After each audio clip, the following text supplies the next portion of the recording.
thanks very much indeed. A very good afternoon to you and welcome to the direct telecast of the 1979 Latrobe Valley Football League Grand Final emanating from the Moe Vale Street Oval.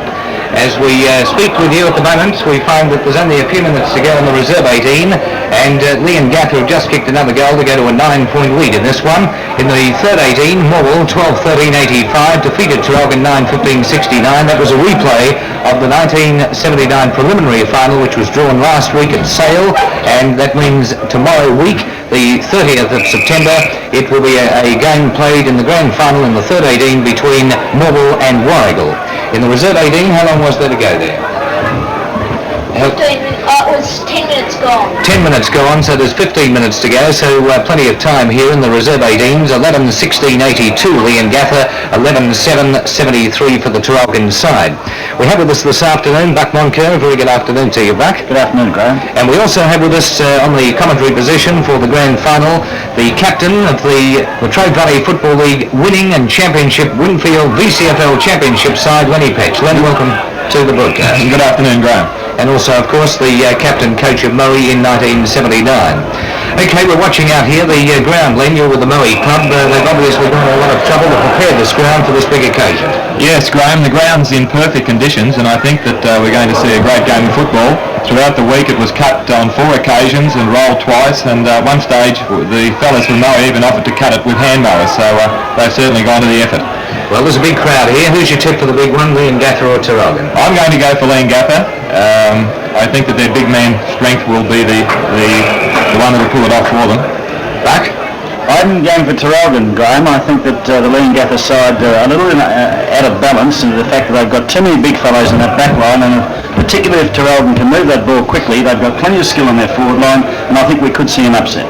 Len, of course, being a big fellow, would look to the big fellows. You being a smaller fellow, would hope for the runners today. No, not at all, Graham. I always class myself as a rather big fellow, but just the same, I do think with McRae back in the side, that Leongatha's side is a little bit out of balance. They've got too many big fellows, and I think that if Traralgon can move that ball quickly, they certainly have a chance, and I'd like to see, as you mentioned, and meet the captains, just how Leongatha will handle the pressure if Traralgon can get that 1 or 2 or 3 goals in front. Well, we see the umpires running back to the centre here, and we find that Traralgon have come up to within 3 points again of Leongatha. The breeze is blowing across to the it's a sou'wester, so it's blowing across to the town end. Traralgon would have it favouring them in the final quarter here of the reserves. We're also going to show you very shortly some replay of the very fine festival parade which took place earlier this morning from outside the Moe City Hall. But before we do, we have a commercial break coming up, and we'll be back right with you. But right now, these messages. Here we go. Well, back here once again, we find still there's 4 points actually, the difference between the two sides. Traralgon at 12-79, Leongatha 11-17-83, and we find that the mark has been taken for the Traralgon side by young Malden, and he is only around about 35-40 metres out from goal. Young Malden now been in and out of the Traralgon reserves this year on the interchange bench. Will go back and he can give Traralgon the lead if he's good enough. I don't think he is. No, it's dropping short and wide and has been punched through for 1 behind. That takes Traralgon now on the scoreboard to 12-8. They trail Leongatha 11-17. So at the moment we find that with probably about 10 minutes to go in the reserve 18 grand final, there are 3 points the difference in Leongatha's favour. Leongatha kicked about 4-4 in the first 10 or 15 minutes of this game, and had Traralgon scoreless at that particular stage, but Leongatha have been pegged back by the Traralgon side, who I think are appearing in something like back their 5th or 6th grand final side, and I think they've won the last 4 innings, so they've done very well, haven't they, the reserves? They've certainly got a chance here too, Graham, because they're kicking with probably the aid of a 3 or 4 goal breeze, and all the scoring has been down that the city end or the town end at Moe, and I would think that Traralgon might almost get up here. Okay, Len, the ground here this afternoon, as we allow our viewers to watch the second 18, is in perfect condition. Now, you've played a lot of football here. The end at the town end with the breeze, that'll obviously be the scoring end. Yes, I think it will be, Graham, and as Buck said, I think 3 or 4 goals is a fair estimation of the wind here today. What's this ground like to play on? It's a beautiful ground with dimensions very similar to those of the MCG. I think that it does allow for very fast play on football with very wide flanks and very wide wings. You usually find the winning team on the day does tend to play through the centre of the ground. Any little things you have to watch? I think all the holes have been filled up, Graham. That's good after you've ploughed a few up during the year. There's been no changes in the respective sides, either Traralgon or Leongatha. Traralgon will go into the big one this afternoon with an unchanged combination from the one which they played last week. But it was a big improvement in their forward line work last week, especially with Jennings moving around like probably I haven't seen him move before. Jennings and Munro, Graham, particularly played very well for Traralgon last week. I was impressed with Jennings because the week before he was down on form, and that's one of the reasons I think that Traralgon certainly with a chance today, because looking at that Leongatha half-back line, they've got Salmon, they've had McRae named there earlier. Whether he lines up at centre half-back, I don't know, but if he doesn't, Johnson will, and it's a very big half-back line, and that's why I'm trying to think that if Traralgon can move this ball, they've certainly got pace in their forward line that could worry the Leongatha backmen. Len, you're in with the boys as far as finding out about injuries. Wayne Lynch and Ian Salmon were a bit dicky there in the second semi. Have you heard any reports on their injuries? No, I haven't, Graham. Those that I have heard, being only small, from what I can gather, they're both 100% fit. So I don't think there should be any troubles from either side with respect to injuries. What about hamstring problems? Now, Neville Stone's had that problem. He hadn't had it for 2 years. He received it again against the Traralgon side in the last home and away. A couple of weeks, is that long enough? I think it is. Well, Neville should know better than anybody else, and being captain coach of Leongatha, I don't think he'd be playing himself if he wasn't totally fit. Do you like the side as it's selected, the Leongatha side? They've moved Hemming up to a half-forward flank and Nuttall onto the wing, and they've moved it around a fair bit, haven't they? Yes, I think it's going to be very interesting, Graham, to see exactly how they do line up. I don't think both sides will line up as selected. There will be changes made today. Tommy Beveridge in the forward line or the back line? I think he'll play in the back line. Back? I think he'll play in the back line too, Graham. He's certainly one of the most experienced backmen in the business, and certainly either at centre half back or full back. I prefer to see him at full back because he seems to get a little lost at centre half back, but I think he'll line up in the back line. Well, he kicked 3 goals, didn't he, against the Leongatha side in the last home and away game. But of course, while he was doing that, Curly Salmon was running right and giving Wayne Lynch about 7 or 8 on the forward line. And then, of course, not so very long ago, just a couple of weeks, or last week actually, they had to move Beveridge to that forward line against Mafra, and he seemed to lift them in that position, and I think did pretty well. I thought he did too, Graham, but on the other hand, I just think that he's certainly the best full-back in the business, or one of them. He represented the league, and I couldn't see him leading him in the forward line, particularly if they got Ho and Beveridge down there. Ho is a very good defender, and with those two fellows, they're going to be a very tight back line. It's interesting to note, watching this Leongatha and Traralgon reserves game with only 2 points the difference, the Gatha in front, that Ross Winkler has gone off the ground for Leongatha, and so too has Rob Fennell. So a little bit wide at the moment. There's a chance here for the Leongatha side to go forward. I think that's Drew Westaway. A handball. He's given every opportunity here to his teammate who's been felled at the final stage, and that was Lester. I would imagine that's the other Lester's brother, and Traralgon momentarily have got it away. All bounced awkwardly there for all concerned. There's a hand pass into the centre. Quigley, the skipper of the Traralgon side, gets it down forward. Opportunity for them to still go forward, the Traralgon side. They don't lead by very much either, Leongatha, 83 to 81, but a good strong mark in defence for the Gatha, and that will get them out of trouble momentarily. We'll take another break right now with the time coming up to 5 minutes past 2. We'll bring you back with the final few seconds of, or final few minutes of this game here, which is going to be a clinker, and also show you a bit of the procession which was filmed down in the main streets of Moe today. But right now, let's take this commercial break. Well, back here we find the shot for goal coming up for the Leongatha side, and Lou Westaway hasn't missed it, and Leongatha now go on that Kager Finance scoreboard. Go to 12-17-89 and 12-9-81. So we find that 81 playing 89 at the moment on that Kager Finance scoreboard, and the breeze is getting a little bit stronger in Traralgon's favour, so back Leongatha are doing particularly well against this breeze. They played well enough to win at Leongatha, Graham. They kicked very poorly in the third quarter. Kicked about 5 behinds in a row, I think, at one stage, and that was a nice goal by Westaway that should almost put them out of danger, I'd say. Right, well, we're going to have a look at a parade, and there's no commentary with it. We'll have to do the commentary from here, and I must confess that I haven't even seen it as yet. So we'll have a look now, boys, if we can. Ian McGill can run the parade for us back there in the studios of GLB 10. We'll have a look at the parade, which took place from 11:15 this morning. It commenced outside the Moe City offices, and it's a new innovation for the Latrobe Valley Football League. And I think it's a tremendous innovation too. Yes, I think the Latrobe Valley Football League has come of age. especially I think with the winning of Latrobe Valley, the interleague game this year. I think that they now realise that they have the opportunity to sell Latrobe Valley in football, and they've taken it, and they've done extremely well. Len, you played a very big part in that, of course, as captain, and we congratulate you, and we do again. The Latrobe Valley Football League in that, great bunch of boys, and it was a very close-knit side, wasn't it? It certainly was. The committee and everyone involved with the teams were a little bit concerned about taking the players away, but the way that the fellas behaved, they took it in a professional manner, and as a result, we did win the games. Len, you've played a lot of league football. You've captained the Hawthorn second. You've done just about everything. Would that have been one of the highlights, winning that for the Latrobe Valley? Well, seeing it's the first premiership that I have actually played in and won, I think it would have been.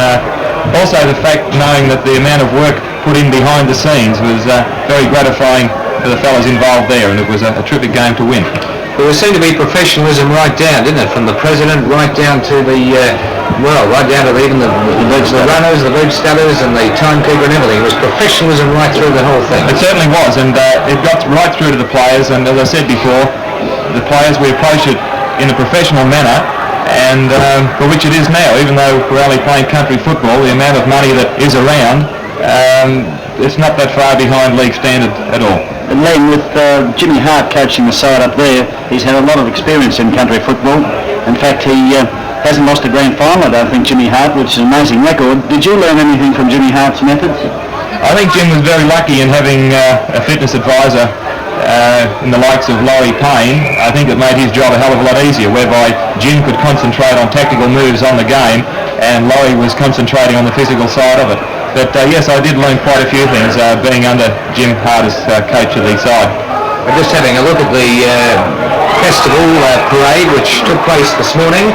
All its festivities and gaiety. It ended up here at the ground, and by gee, there's a big crowd here. It's absolutely fantastic. They've got the marching girls, and marching girls don't like to be called baton twirlers, I'm told, but there are some baton twirlers who are the Australian champions, in fact, who are here, and they're quite proud to have the name baton twirler listed down, because baton twirlers,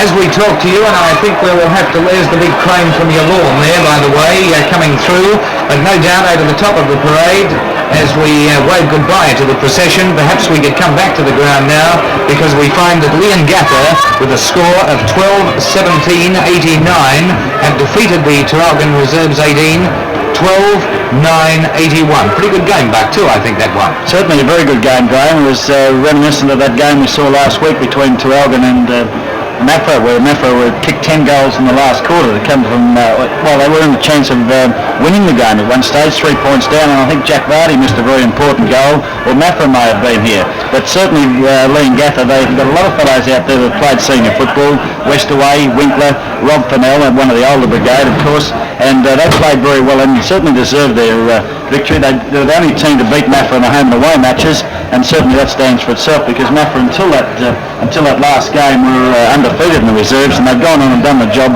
very nicely against a very determined Traralgon side. I tell you what, it's an unfortunate thing in football. There's only room for one winner, Len, isn't it? Look at Leongatha out there. Traralgon just go quietly to their rooms. It's a terrible feeling when you lose a grand final. It certainly is, and I think that the Leongatha camp would now be probably a little bit more confident in their senior side now that the reserves have won. I think it's a feeling that when the reserve players get back to the club room, I think for the first 5 or 10 minutes in the senior game, we'll tend to filtrate through their side.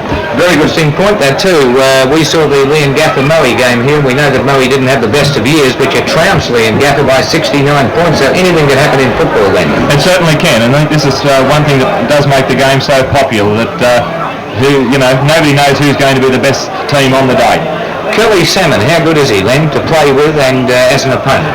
Well, he's a true gentleman, there's no doubt about it, and he is a terrific bloke to play with, but an extremely hard opponent in any game. We have always had terrific battles, Curly and myself, and I do enjoy playing against him. He's a big raw bone fellow, isn't he? He certainly is, and for a big man, he has quite a lot of pace as well, and very deceiving. He does get across the top of the ground very well, and I think under these conditions it will suit him down to the ground. Buck, you've gone for Traralgon. You reckon their forward line is going to do the job for them. Now, somebody was predicting if there was a bit of rain here today, how do you think that would affect it? I don't think there will be now, but if it might come in, I don't know. I would think that the rain probably helped Traralgon a little bit because Leongatha rely on their big man strength with Curly Salmon and Lorby marking the ball around the ground. But on the other side of the ledger, I would think that Timmy Maxwell would relish the wet conditions and he can be a match winner, particularly if the sting is taken out of the ground as we saw here, where we saw at Yallourn when the ground was a little heavy. Timmy Maxwell was a fellow that led by example. One thing, Graham, I was going to mention, Len made a very good point with the fact that Leongatha reserves winning. I happened to be with a premiership side with Warrigal in 74, and they won the premiership in the reserves as well that year, and that gave us one heck of a lift in the rooms to see those reserves boys walk off, and they were singing the song. In fact, we all got out and sang it together, and it gave us a real lift when we got out. You're not the best singer in the world. Just repeating the scores, preliminary final third 18, it was a replay, 12-13-85, Morwell defeated Traralgon 9-15-69. In the second 18, the grand final, Leongatha 12-17-89, defeated Traralgon 12-9-81. The teams will be about to be coming out. We have a commercial break coming up, and then we'll be back with you to watch both teams come out and the presentations on the ground here at Moe. But first of all, this message. Right, we're back here at the Moe Players Straight Oval, and with the time just after 15 minutes past 2, the Traralgon and Leongatha sides will be coming out onto the ground very shortly in readiness for the 1979 Grand Final. The atmosphere here today, if our cameras can pick up the balloon people running around the ground, apparently Stan Sheedy from Moe has organised the balloons. They're down at the southern end of the ground coming around. And I would imagine that they are going to be let loose somewhere. Len, you were telling me something about that. Yes, well, Stan has done a fantastic job in organising the kids. I think there's about 150 involved with the balloons. I believe there's 10,000 balloons that are going to be released into the air, and it's a fantastic sight. Would have been happy if you had had Buck down here to blow them up. He could have done it all in one breath. Yeah, that's right. Well, plenty of hot air up here at the moment, believe me. Well, it's a great atmosphere, isn't it? And round to the left at the northern end of the ground is the Traralgon balloon, so Traralgon haven't been left out either. Just having a look out there, the monitor here is playing up a little bit, but certainly it is a colourful, spectacular looking event, the Latrobe Valley Grand Final, and more so this year, Len, I think, than any other year I can ever remember.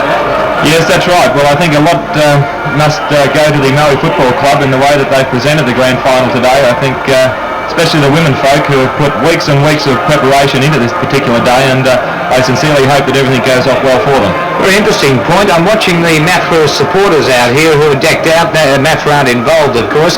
They appear to be supporting Leongatha. Well, I think they're just standing there, Graham. I think what they're doing is waiting for Jeffrey Geishan. I think they have a banner there for him to run through when he's presented with the best and fairest player on the Latrobe Valley football. They certainly do it well, MAFRA, don't they? This year, the whole town, and when I say the whole town, the entire population of MAFRA seems in one way or another to have been involved in this great comeback that they've had from for the last 2 years to third this year. So I couldn't agree more, Graham. It's a shame that they're not represented here today, either with the reserves or the seniors. It certainly would have made a difference to the gate, I'm sure, because as you've mentioned, they've certainly got behind the football team up there, and we've seen some mammoth gates up there at MAFRA, Graham. I think that with football, and I'm sure that Len would know this, and Buck knows, and I know that I know it, that you get tremendous people, and Neville Stone and Peter Hall, then you wouldn't find two better leaders anywhere in country Victorian football. No, you wouldn't either, Graham, that's true. I've been fortunate to play in interleague with both of them, and true gentlemen both on and off the ground.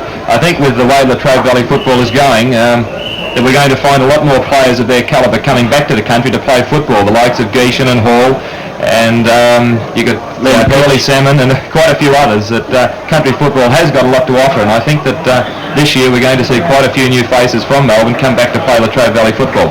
Len, can I ask you a question? You're going to ask him anyway. Is he going to Hawthorn? No, I wasn't going to ask him that. In fact, I was just going to make a comment. You were saying about Curly Salmon and Peter Hall and, of course, Jeff Geishan, what gentlemen they are, and how good it is to play with them. How do you get on with them, really? Because you're hardly a gentleman on a football ground. You wouldn't have much in common, would you?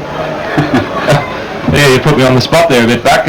Just agree with him. They always do. Yeah, that's right. Now, they are the type of blokes. They can take the bumps, and they do attempt to issue them as well, but they're a little bit off the mark on quite a few occasions. But no, I have no trouble with them at all on the ground. I was only being a little Facetious bit is the word. yes. Well, this atmosphere, Buck, you've seen a lot of the Latrobe Valley Grand Finals. This is my 18th in a row, and I don't think I've seen a better festive-looking atmosphere. And if the football is up to the standard of the proceedings that have gone on here this morning with the parade, with the professionalism that Moe Football Club and the league have put into this, we're in for a tremendous encounter here today. Certainly, Graham. To play in one is a magnificent experience, and you really get a charge out of that. But from a spectator's point of view, and just being here today with the rest of us up here in the box, it's certainly the best decked out grand final that we've seen in the Latrobe Valley, I think, ever. And certainly that's a sign of progressive league when every year gets a little bit better than the last. Right, we're waiting for both the sides to come out on the ground at the moment, and then the presentation will be made. We'll take this message and we'll be back, and then the bounce of the ball will take place. But first of all, let's take this message. We're back here at the Moe Vale Street Oval. The Traralgon side is just out on the ground. The balloons are going high in the air. There are the Maroons, led by Peter Hall, their very popular skipper. Ian Shoeback is actually in front of them out there. The very nippy Rover, who was unfortunate to be injured a few years ago in a semi-final at Geelong, has made a comeback to Latrobe Valley football in the senior ranks this year. Ex-Sale player. And we're just watching Peter Hall. He's running backwards out there with number 2 stamped on his back, edging and urging his players on. And now here's Neville Stone leading the Leongatha side out. Here they come to the tumultuous applause. And knowing the Leongatha people, I would imagine a very big contingent of them up from South Gippsland.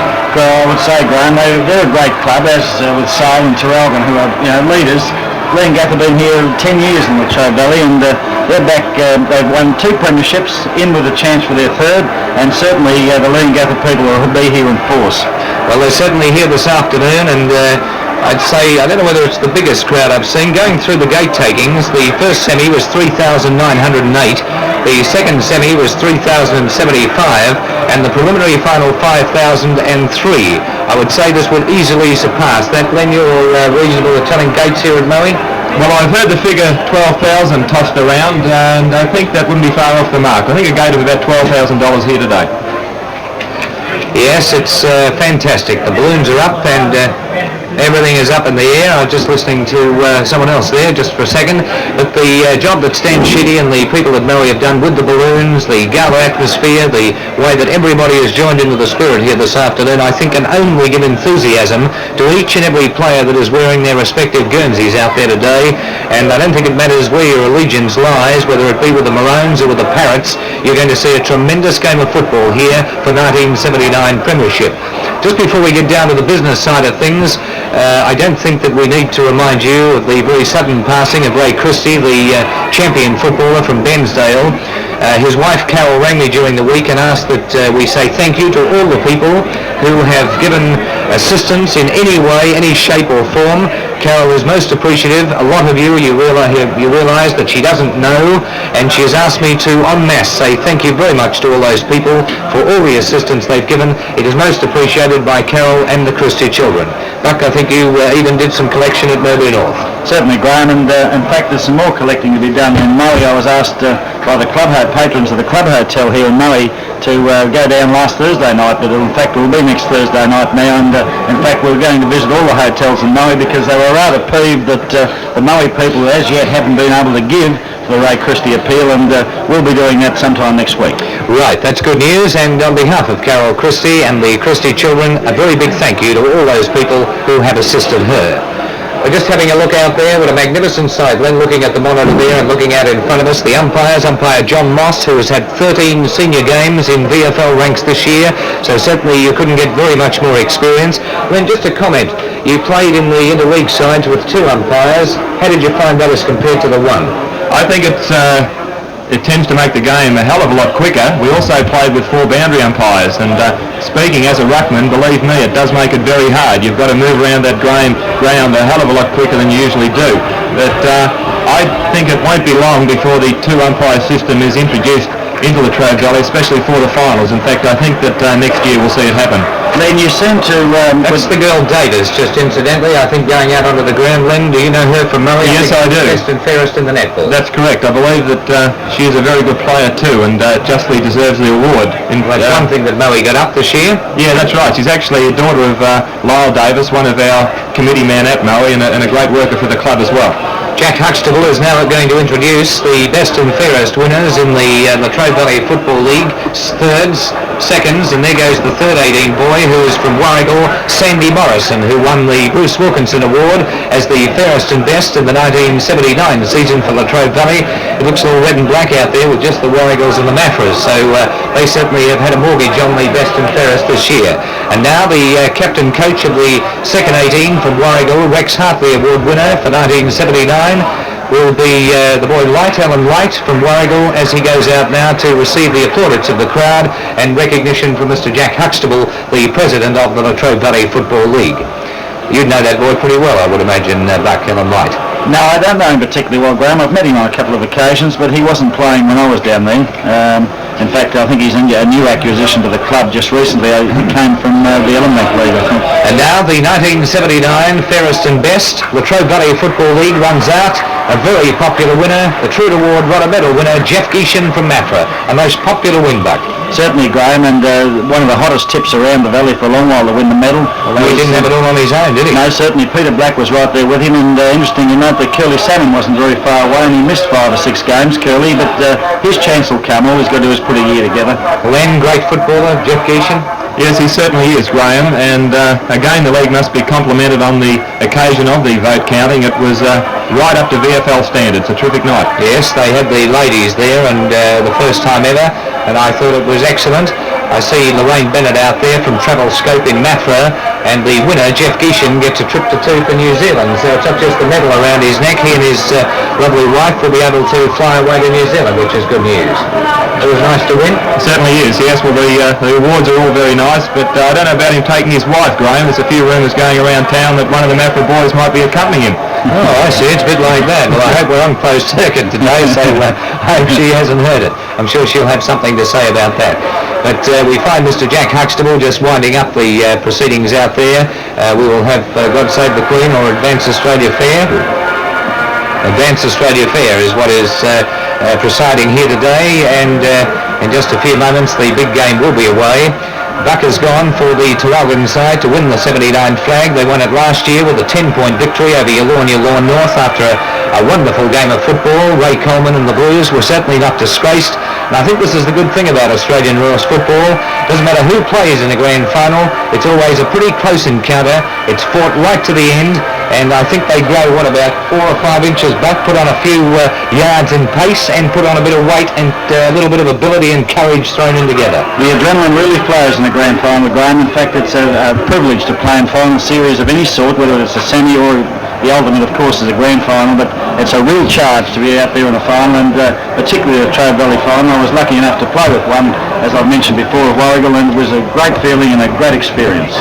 That was the one where I think there was a fair bit of feeling before the game. Was that the one I recall? Yes, we played Len's club, Moe, down at Lawn, and we were fortunate enough to get up by 4 points. We might have been a little bit lucky in the finish, but certainly there was a lot of feeling before the game, and there was a couple of flare-ups straight away as soon as the ball was bounced. But after that, we settled down and played football, and I would think that probably today, if there's any flare-ups, there might be just something to settle the nerves early, and then we'll be down on all football. Yes, that's the first presentation that I haven't officiated at, and obviously I can't be there and here as well, but when you're down there in the position that Jack Huxtable was in and the players, you can hear the crossfire going between the two sides, and aspersions being cast by one player and another about somebody's father or mother, and you can feel the electricity then, can't you? You certainly can, but I don't think there'll be any trouble in the game today. I think the fellas are a bit too keen to get that ball and get it onto their boot and get the goals on the board.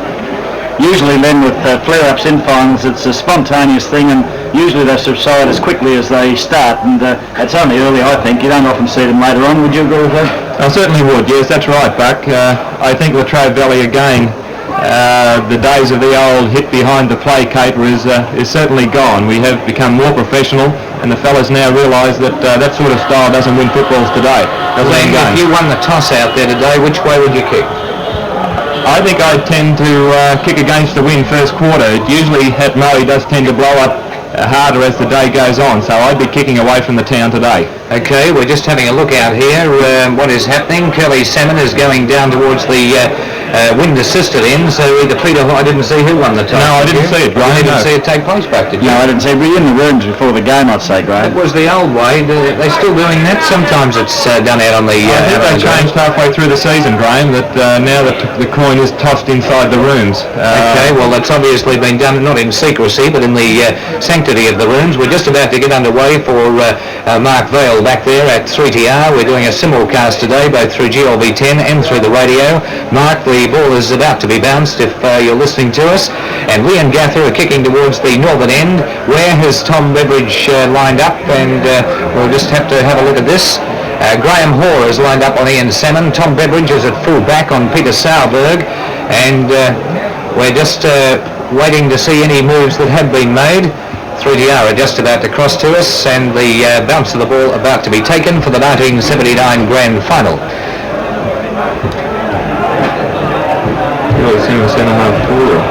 Thank you very much, Mark. Just calling in the listeners through Radio 3TR, just continuing. Leongatha won the reserves, but we'll tell you more about that as the bounce of the ball. Umpire John Moss puts it underway. The big men fly. Bones Johnson gets the knockdown. Peter Black picks up the first kick for 1979's Grand Final. Up to the Peter Munro direction. Defence needed here. Can they pull it away? No, nicely Fluffy Malone takes it around. Looking there for Birmingham. Can't find him. A hand pass from Kindellan is intercepted very nicely by Jennings. He is unloaded by Ross Johnson. It's in the Traralgon forward line at the moment. Thorson will pick up the free kick in the last line of defence. There's Thorson, the first free kick. The first kick of the day by Peter Black, the Maroon Rover. There's the kick, a nice long one by Thorson, back towards the centre. Underneath the ball we find all contesting. Down it comes towards the back of the pack, nicely taken away by Timmy Nuttall. He puts it down towards centre half forward, but there's no forwards down there for Leongatha anywhere. It's eventually picked up there by Lynch. That's Peter Lynch down towards the half forward line. Sauerberg tries to dive on it. He's grabbed. The umpire watching carefully. Play on is the call. A hand pass out to Darryl Bird. A lot of fumbling early in this game. You'll grab Darryl Bird, so said the umpire. And Bird, the halfback flanker for the Traralgon side, will drive the Maroons out of the danger zone at the northern end. Darryl Bird now, the left footer, comes into operation, puts it wide, no doubt out there looking for Fluffy Malone, can't find him. Bones Johnson is there. It eventually propels itself off the boots of Salmon down towards the half forward line, and a good mark has been taken. I think that might be Goss. He's on the ground, was named as an interchange, and he puts it down and finds his teammate down there in Peter Lynch. We'll pick these boys up as the day goes forward. As I told you, they grow about 3 inches, put on a few pounds and run faster in grand finals. Waiting now for Peter Lynch, a great kick of the ball. He would be 50 metres out from goal. It's on its way, won't make it. Sauerberg goes, punched through for one behind. The first score of the quarter comes at about the minute mark of the first quarter, and we find that it's a single only to the Leongatha side. Just remembering, Graham, that Leongatha are kicking with a wind, but will probably be in the vicinity of 2 or 3 goals.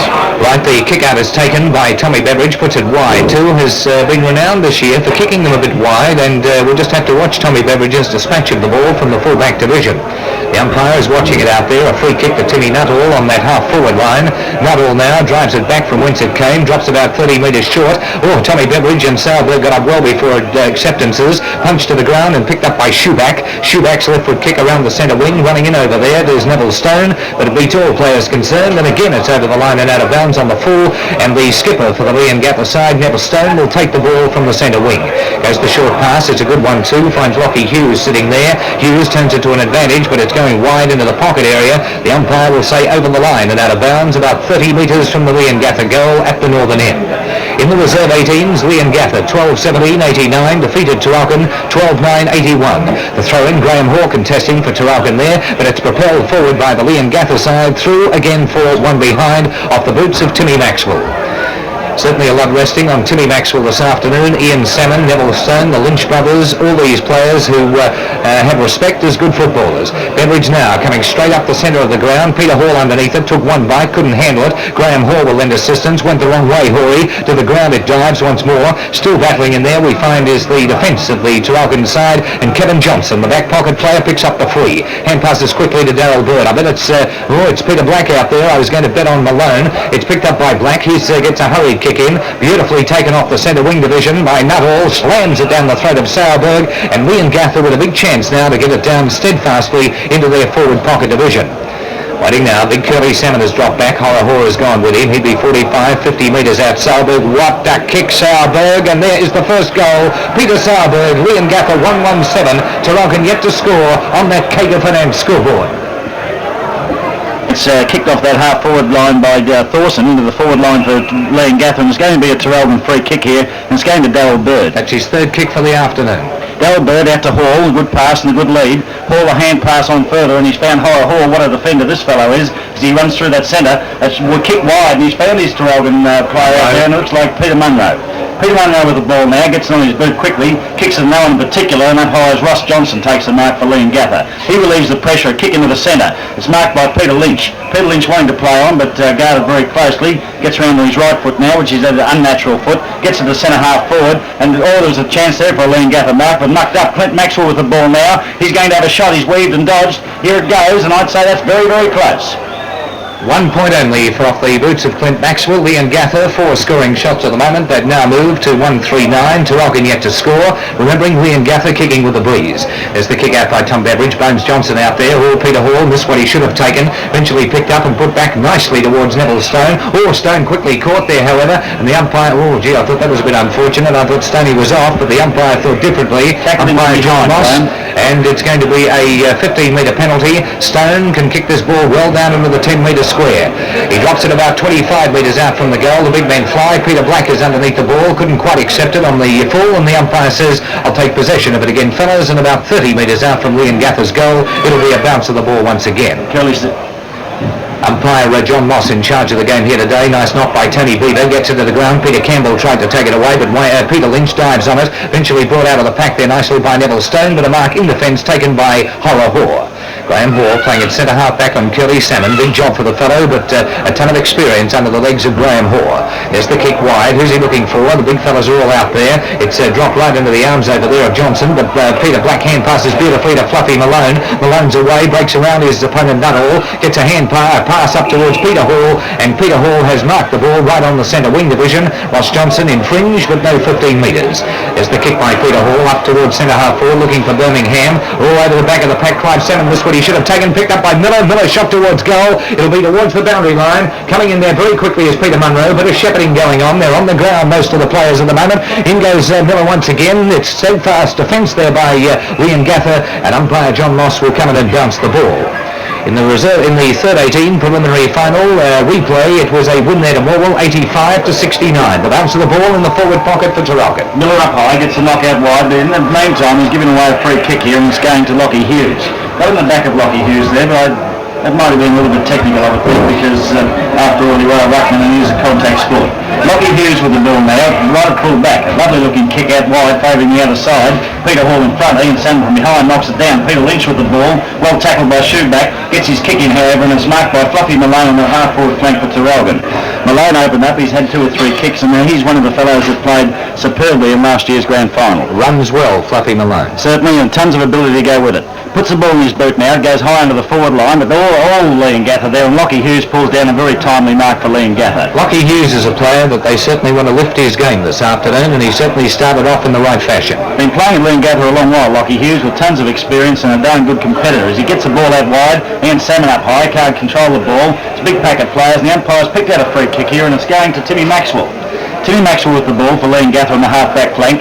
He drives it down that outer side, that's favouring the wind. Lorby in front, can't mark the ball, however. Drops to the ground, picking it up there in, battling hard was Holland. Peter Black comes out with the ball, a long hand pass to Malone. Malone's away off that wing, a short pass into, we're looking for Peter Hall, misses Stephen Johnson, and Graham Salmon coming through takes a very nice mark. We've been playing around about 8 minutes in this first stanza of football. Leongatha leading 1-3 to no score. There's Graham Salmon's kick down in the Curly Salmon direction. Well played, Ian Salmon. Grabbed there when not in possession, but play on the call. It was Goss. To the ground it goes. The umpire said a Traralgon player infringed against, and it'll be a free kick to Darryl Bird, about his 4th for the game. Darryl Bird now, a very steadfast defender, and I think without that cartridge operation would have made the BCFL side. Well done by Des Thorson, just stood in front of Peter Munro there on the centre wing and took possession of the ball. Not a good looking kick though, Des Thorson, but by gee, luck's a fortune. Curly Salmon comes in, overran the situation. There'll be a push in the back and it'll go Leongatha's way. He played for it and he got it well, Clint Maxwell. Clint Maxwell probably consider himself pretty lucky to be in the side. He hasn't been in the seniors most of the year, but he played the last game and he's hung on to his position with a good performance in the second semi-final. Brother of Tim Maxwell, Clint Maxwell now, drives it forward, does it nicely too. Where's Sauerberg? They scream, to the ground it goes. Defence now for Traralgon comes into operation, chasing after the ball Frank White for the Traralgon side, can't possess it, picked up by Peter Lynch, his kick goes back, but Tom Beveridge is the steadfast defender there for the Traralgon side. Tommy Beveridge back to Peter Hall on his lonesome centre half back. Amazes me how this fella gets away so often, and Fluffy Malone. Tim Nuttall will have to pick him up. There's the kick up towards where the mark will be taken there very nicely in the arms on that occasion of Dennis Hogan. Dennis Hogan now with a left foot kick, wobbly 0-1-2. He's given Wayne Lynch a bit of pressure to go under here. He drops it towards the ground, however, still going with the ball. Wayne Lynch falls over, but play on is the call. Peter Hall trying to take it away, but there will be a free. No, play on is the call again. That will be a free. No, by geez, letting it go, the umpire. Picked up by Lynch. It's certainly no place for faint hearts. It's pretty fair, but it's pretty tough stuff.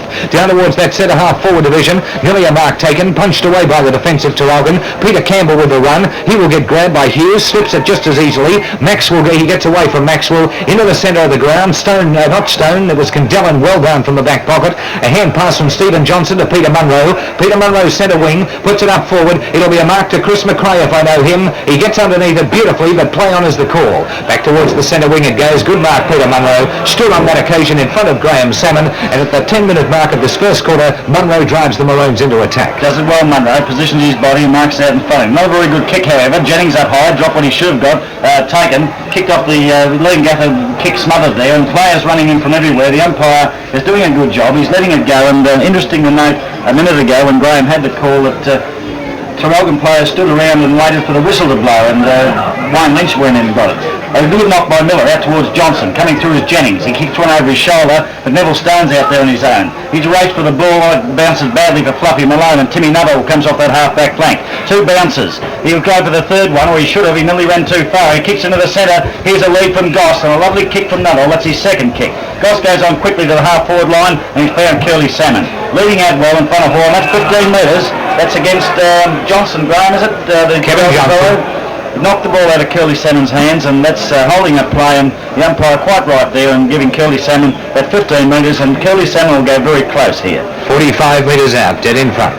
Yes, and there goes the kick. It's going offline. It'll be 3 for 1 behind. Certainly made the distance, but just a little bit offline. 1-4-10 now, Leongatha on the Kager Finance scoreboard. Traralgon have yet to score, but again, Leongatha kicking with a breeze. Len, have they got enough on the board at this stage with about 11 and a bit minutes gone? No, I don't think they have, Graham. I think they're trying to play the short game a little bit too much and not taking advantage of this, as we said before, a 4 or 5 goal breeze. Peter Hall bounds it off the half-back line. Curly Salmon, magnificent mark right in the centre of the ground, and this fellow is going to put a great influence on this game. Beautiful pass on his left boots down Trevor Hemming's throat. Peter Campbell couldn't do much about that one. Hemming is a good kick of the ball usually, and on this occasion it's no exception. But Tommy Beveridge is there. Hand passes quickly to Kevin Johnson. Johnson, a fleet of foot off the half-back flank. Curly Salmon, he passed it to. Must have thought he was his blood brother. And Curly Salmon said, "Thank you, Kevin Johnson. I'll put it back from whence it came." Curly Salmon now drops it right up, looking for Sauerberg. Sauerberg with a sit-to, gets it punched beautifully away by thumping Tommy Beveridge. Peter Black is first in the van for the ball. He'll look for Malone. No, he'll go further afield than that and look for his half-forward flanker in Frank White. Malone is in there, however, but it beats him and all players over the line and out of bounds on the centre wing, slightly towards the half-forward flank for the Traralgon side. 1-4 to no score at the moment, Kager Finance scoreboard, and you're listening to the game direct through 3TR and over GLV10. Lockie Hughes, beautiful palm to Timmy Maxwell. Maxwell right down towards the half-forward line. Peter Lynch underneath it there, nearly got his arms to it, couldn't quite hold it, and it's over the line again and out of bounds. And I think that, Buck, you find mainly in these games, early in finals, battle of defences. Yes, certainly, Graham. They're very nervous, and there's usually a few mistakes made too, but it'll settle down before it goes much further. Lockie Hughes gets the ball down again, rucking very well out towards Peter Lynch. Peter Lynch unloaded, play on's the call, comes out to where Nuttall gets the ball, a pass down, but Horror chipping in very nicely in front of Ian Salmon. A hand pass to Darryl Bird, one further on to Peter Black. He's through the centre, kicks it wide looking for Munro, but coming through is Graham Salmon, charges down the ground. Not a particularly good kick, but it's up in the air. Sauerberg with a chance. Tommy Beveridge, and up high over the pack was Johnson. Coming off that half-back line for Traralgon now is Darryl Bird, looking for a short kick, and he's found Holland on the half-forward flank. Holland around his opponent for Leongatha there. Hand pass on his found Peter Campbell. Campbell with a further hand pass behind Munro. Munro to Hall. Good play to Traralgon. This is the way they've got to do it. A hand pass from Hall to Jennings. Jennings around. He kick smothered off his boot. Good play here as now Leongatha. They kept up the pressure. Neville Stone relieves it. And not a very good kick, and Peter Campbell's marked the ball. Made hard work of it there, Peter Campbell, Graham, but certainly rectified the situation. A hand pass, not a good one, but it bounces well for Graham Hall. His left foot kick up towards centre half forward. Birmingham with the set. Couldn't quite take it. To the ground it goes. Bit of scrimmaging going on. Timmy Nuttall comes off the half-back flank, down in the direction of Curly Salmon, wide of that player, but he'll get it. He's gone for a hand pass, beautifully done to Goss. Goss onto his left boot. Sauerberg and Beveridge two out. Beveridge backed it well, comes off that half-back line, kick smothered. Here's a chance for a score for the Gaffer if they're good enough. Let's see what they're going to do. Beautiful hand pass from Hemming to Goss. Goss onto his left boot, and there is the second goal for Leongatha on that Kager Finance scoreboard. Goss has kicked it. 2-4 now for the Leongatha side. Traralgon yet to score on that Kager Finance scoreboard. Waiting now for the ball out of the centre of the ground. Timmy Maxwell picks it up. There it is down towards Sauerberg. He's got the mark too. No, he couldn't quite hold it. Dropped to the ground. Should have held that one, Peter Sauerberg. He'll make amends on this occasion. He's a good kick of the ball. He goes for a short. It's paid off too. Right down the throats of Peter Lynch. Peter Lynch falling over there, trying to, I think, fob a 15-metre penalty, but I don't think the distance should worry him. He's 30 metres out from goal. We've been playing around about 15 and a half minutes in this game. 2-4-16 the Gaffer, kicking with the assistance of about a 4-goal breeze. The goal scorers have been Paul Goss and Peter Sauerberg. Can Peter Lynch notch his name against the goal scorers first up in this first quarter of the grand final?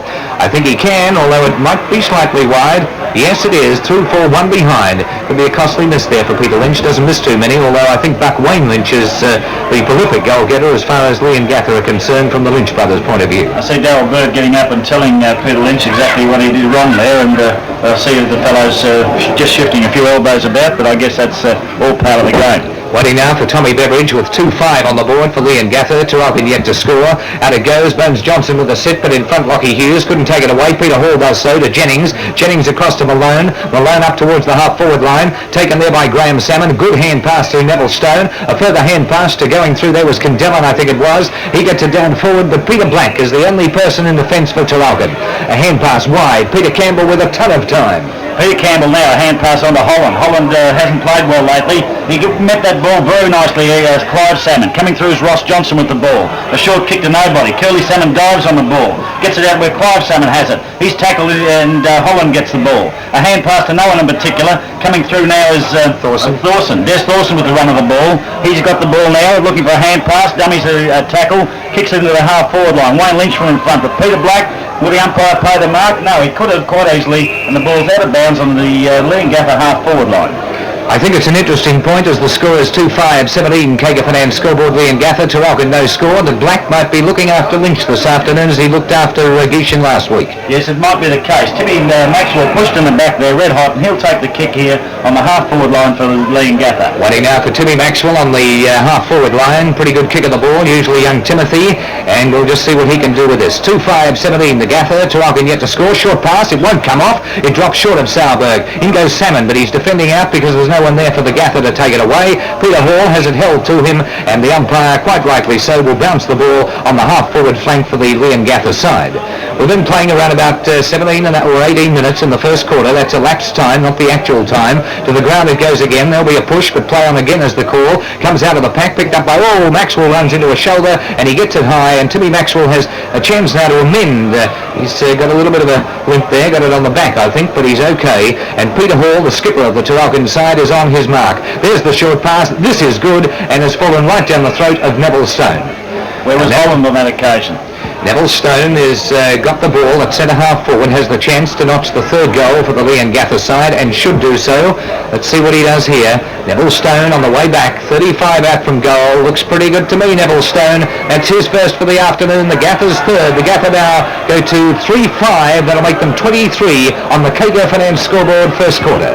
Leongatha now having to go into the fence as we find from the bounce. Traralgon take it forward from behind. Clive Salmon, really a good mark. To the ground it goes, punched out there from the half-forward line. In comes Miller, gets swamped. Picked up by Ross Johnson, has a fresh air shot. Picked up beautifully by Frank White, puts it forward, and there is Traralgon's first score on the Kager Finance scoreboard. Traralgon one behind at around about the 19-minute mark of the first quarter, and Leongatha a 3-5-23. Peter Hall in the centre. It wasn't Holland that was the fellow who infringed there. Peter Hall didn't pick up Stone when Leongatha kicked that last goal. Well, where is Jeff Holland playing? You pick it up, Graham. right? And what have they done? Brady is obviously off the ground at this stage. There's a trip, and the trip will be paid to Neville Stone, playing quite well this afternoon. Wondered about his hamstring. Gets a hand pass down to Timmy Nuttall on the centre wing. Nuttall with a big kick down in the Salmon direction, and he'll mark this. No, yes, the umpire said paid Curly Salmon, and Salmon will mark it all a good 45, 50 metres out, and about 15 to 20 in from the boundary on a pretty acute angle. But being a left footer, he's on the correct side of the ground. Let's see how he steers it. It's on its way. Nice looking kick. Sauerberg from behind, punched away beautifully by Tom Beveridge, and Leongatha moved to 3-6-24. That's 9 scoring shots to Traralgon's 1. Traralgon 1 point.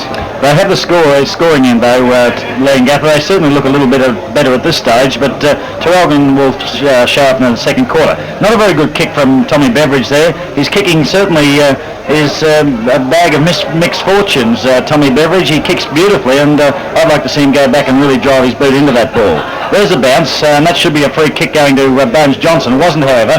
Picked up by Shoeback. A hand pass comes out. Picked up by Thorson. Thorson gets it forward, and chipping in there very nicely is Peter Hall. Peter Hall playing in the centre, running down that back line as well in this quarter. Kicks a long high one out to the wing. No one there. Peter Black has the ball, dispossessed, and there's a free kick coming up here for Leongatha, and it's going... Good call. Yes, it's going out there to Wayne Lynch. Now, Wayne Lynch, a prodigious kicker of the ball. He could go very close to scoring here. Now, he'd be all of 60, 70 metres out. Puts it on his boot. There goes that kick, and look at it go. It's going to drop it in the square. Curly Salmon with a chance. Almost pulled down the mark. Coming out's Campbell. Has it punched away. Curly Salmon in the van. A hand pass over the back. Clint Maxwell has it punched over the line and out of bounds by Peter Campbell. Forward pocket area for Leongatha once again. 3-6-24 to 1 behind. The Gatha leading by 23 points. Up they go. Curly Salmon with the knock. Maxwell couldn't take it away, but a hand passing. We'll see Black overrunning it. Picked up by Clint Maxwell. A hand pass low out to Lynch. He can't take it. Bit of fumbling going on out there. Stone, you're gone if you don't get your kick in. He'll put it over the line and out of bounds on the full. If Goss doesn't mark it, the umpire says on the full, so it's going to be a free kick to Traralgon, and will be taken down there by Kevin Johnson. That's Tony Beaver in the back pocket. Tony Beaver now, who was named on Curly Salmon but didn't start there, gets a long kick into the ball, travels all of 45 metres, nearly a great mark pulled by Jennings. He's well down, back from that half forward line, but Leongatha burrowing through there, picked up by Stone. He's playing a great game today, gets it down towards Sauerberg, Beveridge from behind, Sauerberg punched away and towards the boundary line, and that's where it will end up. We have $20 to give away too, incidentally, to Buck and Len for the best player in our opinion this afternoon, given to us today by Kager. There's the throw-in, Curly Salmon, great knockdown. Timmy Maxwell couldn't quite rove to it. It was a bit high. Picked up by Peter Campbell, running the long way. Peter Campbell, good interception there by, who was that running through? That was Sauerberg. And Sauerberg has infringed, and the free kick will go to Darryl Bird, about his 6th kick for the quarter, defending extremely well. Left foot, looking for Hall. Hall and Lynch will go, but from the side, nearly beautiful mark, Peter Hall. A hand pass out here to Holland, playing on the wing. Wayne Lynch is down too. We'll take a check on that. Peter Munro on his own on the centre wing. There's a couple of loose men here, but Peter Munro decided to ignore that. McRae punches it away. To the ground it goes. Frank White tries to take it, but Chris McRae, good play. Up to Thorson. Took a long time getting there, but it eventually got there. Round towards the centre wing.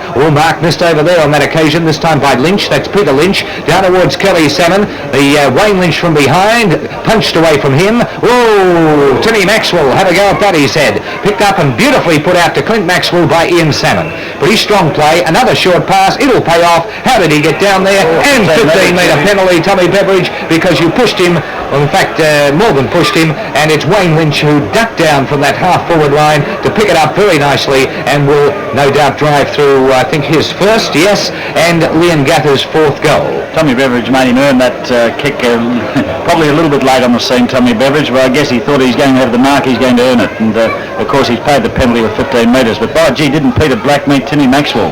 That was a real clash. Timmy Maxwell is up and around again. We will take a check on this to see if it is a goal coming up for 3TR listeners. The GLV, you're witnessing the kick coming up by Wayne Lynch. On its way, no worry, Wayne Lynch. 4-6 now, 30 for Leongatha. Traralgon 1 point. Kago Finance scoreboard. The bounce in the centre, Leongatha trying again to take it away. A hand pass finds Peter Hall. Hall back towards the centre wing, bounces awkwardly for Jennings, punched to the ground by Hogan, picked up beautifully by Thorson. He's playing a great game. Down it goes in the direction of Lynch. Curly Salmon on his wrong foot. He's looking for a hand pass, turns back onto his correct foot. It's too high. Beveridge has got the set here. Underneath it, Sauer. Oh, nearly a mark to Goss. Kicked off the ground. Will it be? No. Yes, it is kicked off the ground. Peter Sauerberg straight through the centre, and Leongatha his first. Leongatha moved now to 5-6-36. Traralgon 1 point on that Kago Finance scoreboard. Good play. The goal has been scored for Leongatha. We find that was Peter Sauerberg's second, and Leongatha a 5-6-36 Kago Finance scoreboard. Traralgon out 1 solitary point. Could it be another one coming up? Sauerberg has kicked the ball, but it won't travel far enough here. Beveridge will take it through, and a single will be scored. 5-7 now, 37 Leongatha. Traralgon are 1 point. Len Pitch made a comment about the breeze a second ago. Yes, I think the breeze has dropped, Graham. Noticeably the flags flying around the arena, I think they're hanging a little bit lower now. You thought earlier that it does tend to spring up a little bit harder. It usually does. Perhaps it may be going to die down and come back later. Peter Campbell was the player in the hands of the trainers, is okay now as Leongatha again go forward. Up over the back of the pack it is. Kevin Johnson shepherding off for a hand pass to come out from Beaver to Beveridge. Beveridge with a left foot kick. Underneath it there is Thorson. Nearly a good mark, there's Thorson. Taken away beautifully by Neville Stone. Got pace this fellow. Gets it down towards the half forward line, but Campbell, too high I thought. Play on the call. And Holland gets it up towards the half forward line. Only to see it marked very nicely in the centre of the ground there by Graham Salmon.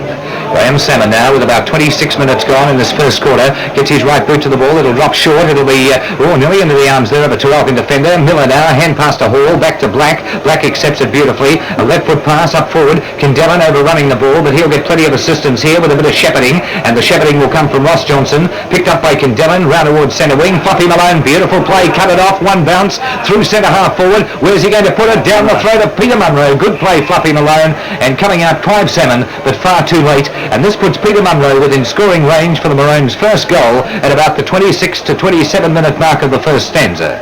He's around about 35 metres out from goal. Peter Munro goes back on its way. Looks pretty good from here, Peter Munro, and right through the centre. And that's Traralgon's first for the afternoon. They now move to 1-1-7. Leongatha 5-7-37. The Leongatha score at quarter time, 5-7-37. Traralgon 1-1-7, so 30 points the ascendancy. Goals for Traralgon, kicked right on the siren by Peter Munro, the only goal. For Leongatha, Peter Sauerberg 2, Paul Goss, Neville Stone and Wayne Lynch. Len Petch, a sum up. Yes, well, I think the next quarter is going to be very interesting in respect to see if Traralgon are going to persist with their short game. If they're going to take full advantage of the breeze that's blowing here today, they're going to have to lengthen the kicks and play more direct down the centre of the ground.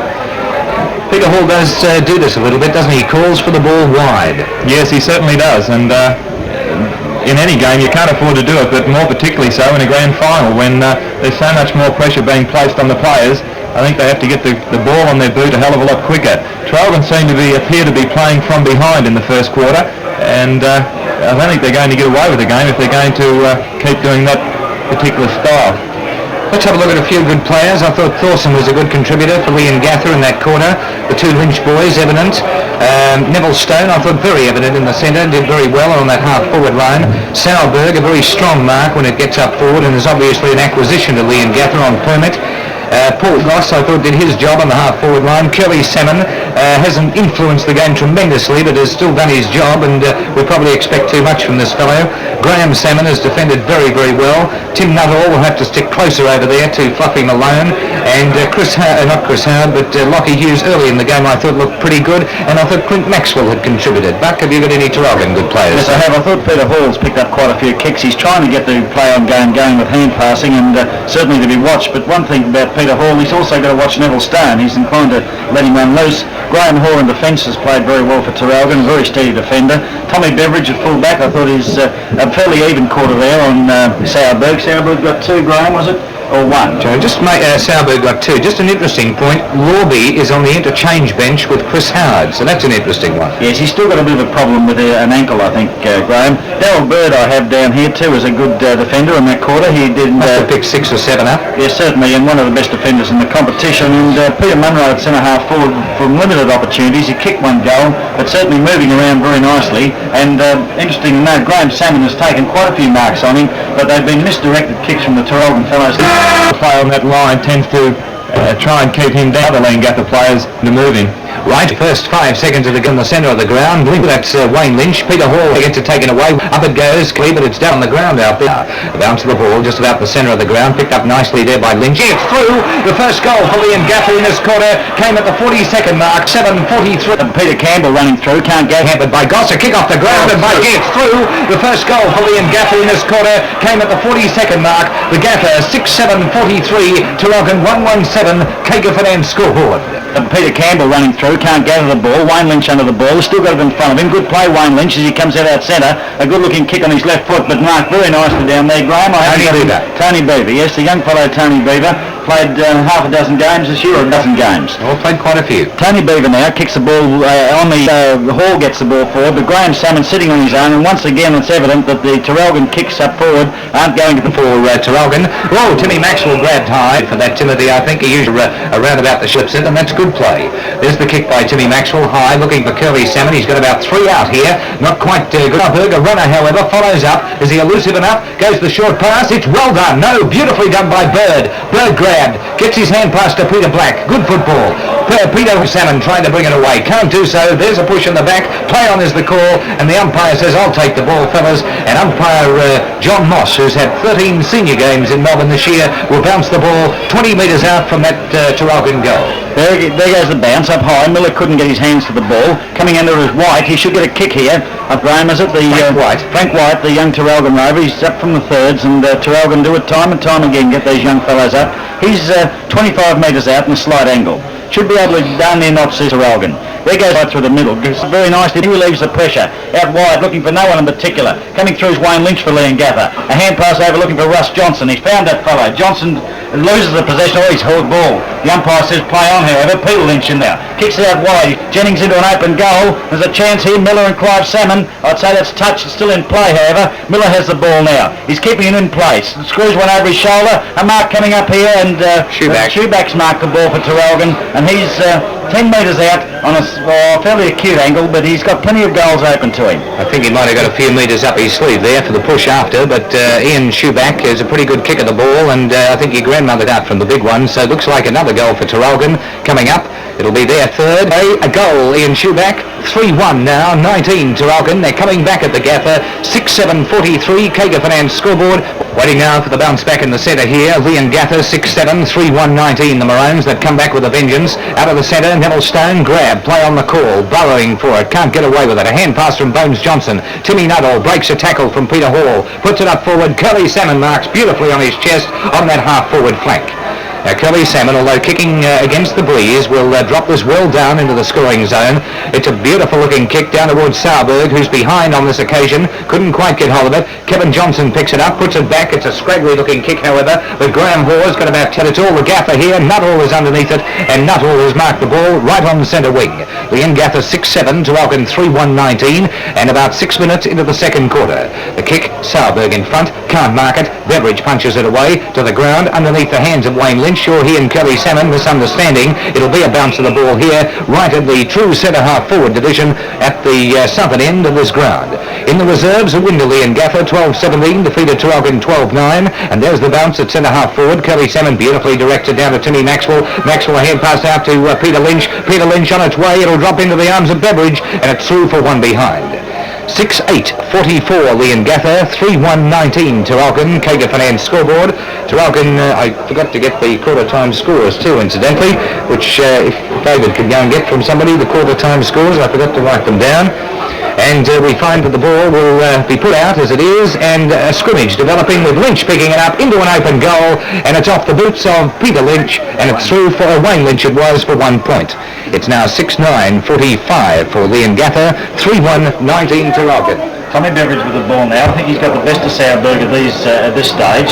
Favouring that outer side, which is a defensive side. Good looking kick too, out to where Bones Johnson flies high. Comes to the ground, picked up very nicely by Beaver. Can't get a kick in. Into the centre, Curly Salmon overruns the ball. Neville Stone has the ball, and a free kick here to Traralgon. And it's going to, I think, Tommy... In the not full forward position. A short pass out to Fluffy Malone on that wing. Nuttall certainly having the best of Malone at this stage, but the game's young yet. Malone with a short pass into the centre finds Peter Black. Peter Black's away out of that centre. He kicks the ball, not a very good looking kick. Goes down, bounces badly by Holland. Picked up nicely by Shoeback. Shoeback into an open goal, but it's wide, however, and it's through for one more behind for Traralgon. Kager Finance scoreboard now moves to 3-2-20. That's 25 points behind the Leongatha's tally, 45. That certainly led off there for Leongatha. Shoeback doesn't miss many, but he was on his wrong foot there and just pulled it wide. Christmas not very strong over his head, but a good mark on that occasion into that centre half forward direction. But Timmy Maxwell chipping in, the Leongatha vice captain, and relieves the pressure for Leongatha. Timmy Maxwell will put this straight up the ground towards the centre half forward division. It wobbles its way to the centre, however. Underneath it, Lynch, strong mark there, taken in the arms of Peter Lynch. Peter Lynch, a hand pass to Neville Stone. Skipper going through, up forward, Goss going here with Beaver. Over the back, Beaver couldn't mark it. Oh, Wayne Lynch takes it off the top of the pack, drops it in the Sauerberg direction. It's going close to a goal. Did he touch it? He touched it. By gee, it must have been close, and it shows you the value of this fellow Wayne Lynch. He drops that ball wrong, and he goals are, and well done Wayne Lynch, well done Tom Beveridge. There's the kick out towards here for himself again, goes for the long hand pass to Goss. Another goal coming up for Leongatha. If he's good enough, he is Goss's second or third for the afternoon, and it's 7-10 now for Leongatha, 52 Traralgon 3-2-20, Kager Finance scoreboard. Holland gets the ball out of the centre half forward. Oh, Traralgon muffed an easy chance there. Coming through very nicely off the half-back flank is Candellin. Gets it to Nuttall, and Nuttall will kick this very close to out of bounds on the full. Now it's landed in front. Peter Lynch gathers the ball. A hand pass to Neville Stone. Nothing wrong with his hamstring, Graham, as he comes off that half-forward flank. Kicks into the centre half forward. Eludes all Leongatha players, and Traralgon's Tommy Beveridge will leave the pressure. Coming out from that full back line. Kicks into the centre. Holland with a chance. Can he pick it up? He does so nicely, but well tackled by Timmy Maxwell. Picked up by Hemming. Hemming a hand pass to Clint Maxwell. Clint Maxwell onto his boot. He went for the short pass to Wayne Lynch. Wayne Lynch can't gather the ball. Knocked out the back. Clint Maxwell burrowing in again. He's got the ball, but he'll get holding the ball against him, I should think. No, it's going to be a bounce up. I would have thought that he probably held the ball there a little bit too long, Graham. Buck, we were reasonably impressed with that Paul Goss in the first game that I saw him in the last home and away. He's kicked 3 today. There's the bounce in the centre or full forward division. Peter Black a hand pass to Campbell. Traralgon are away out wide looking for Jeff Holland. He gets a further hand pass to Jennings. Jennings obviously a pretty wide roving commission today. Drives it down towards centre half forward, and an easy mark there to Munro because Graham Salmon fell over. Most unfortunate.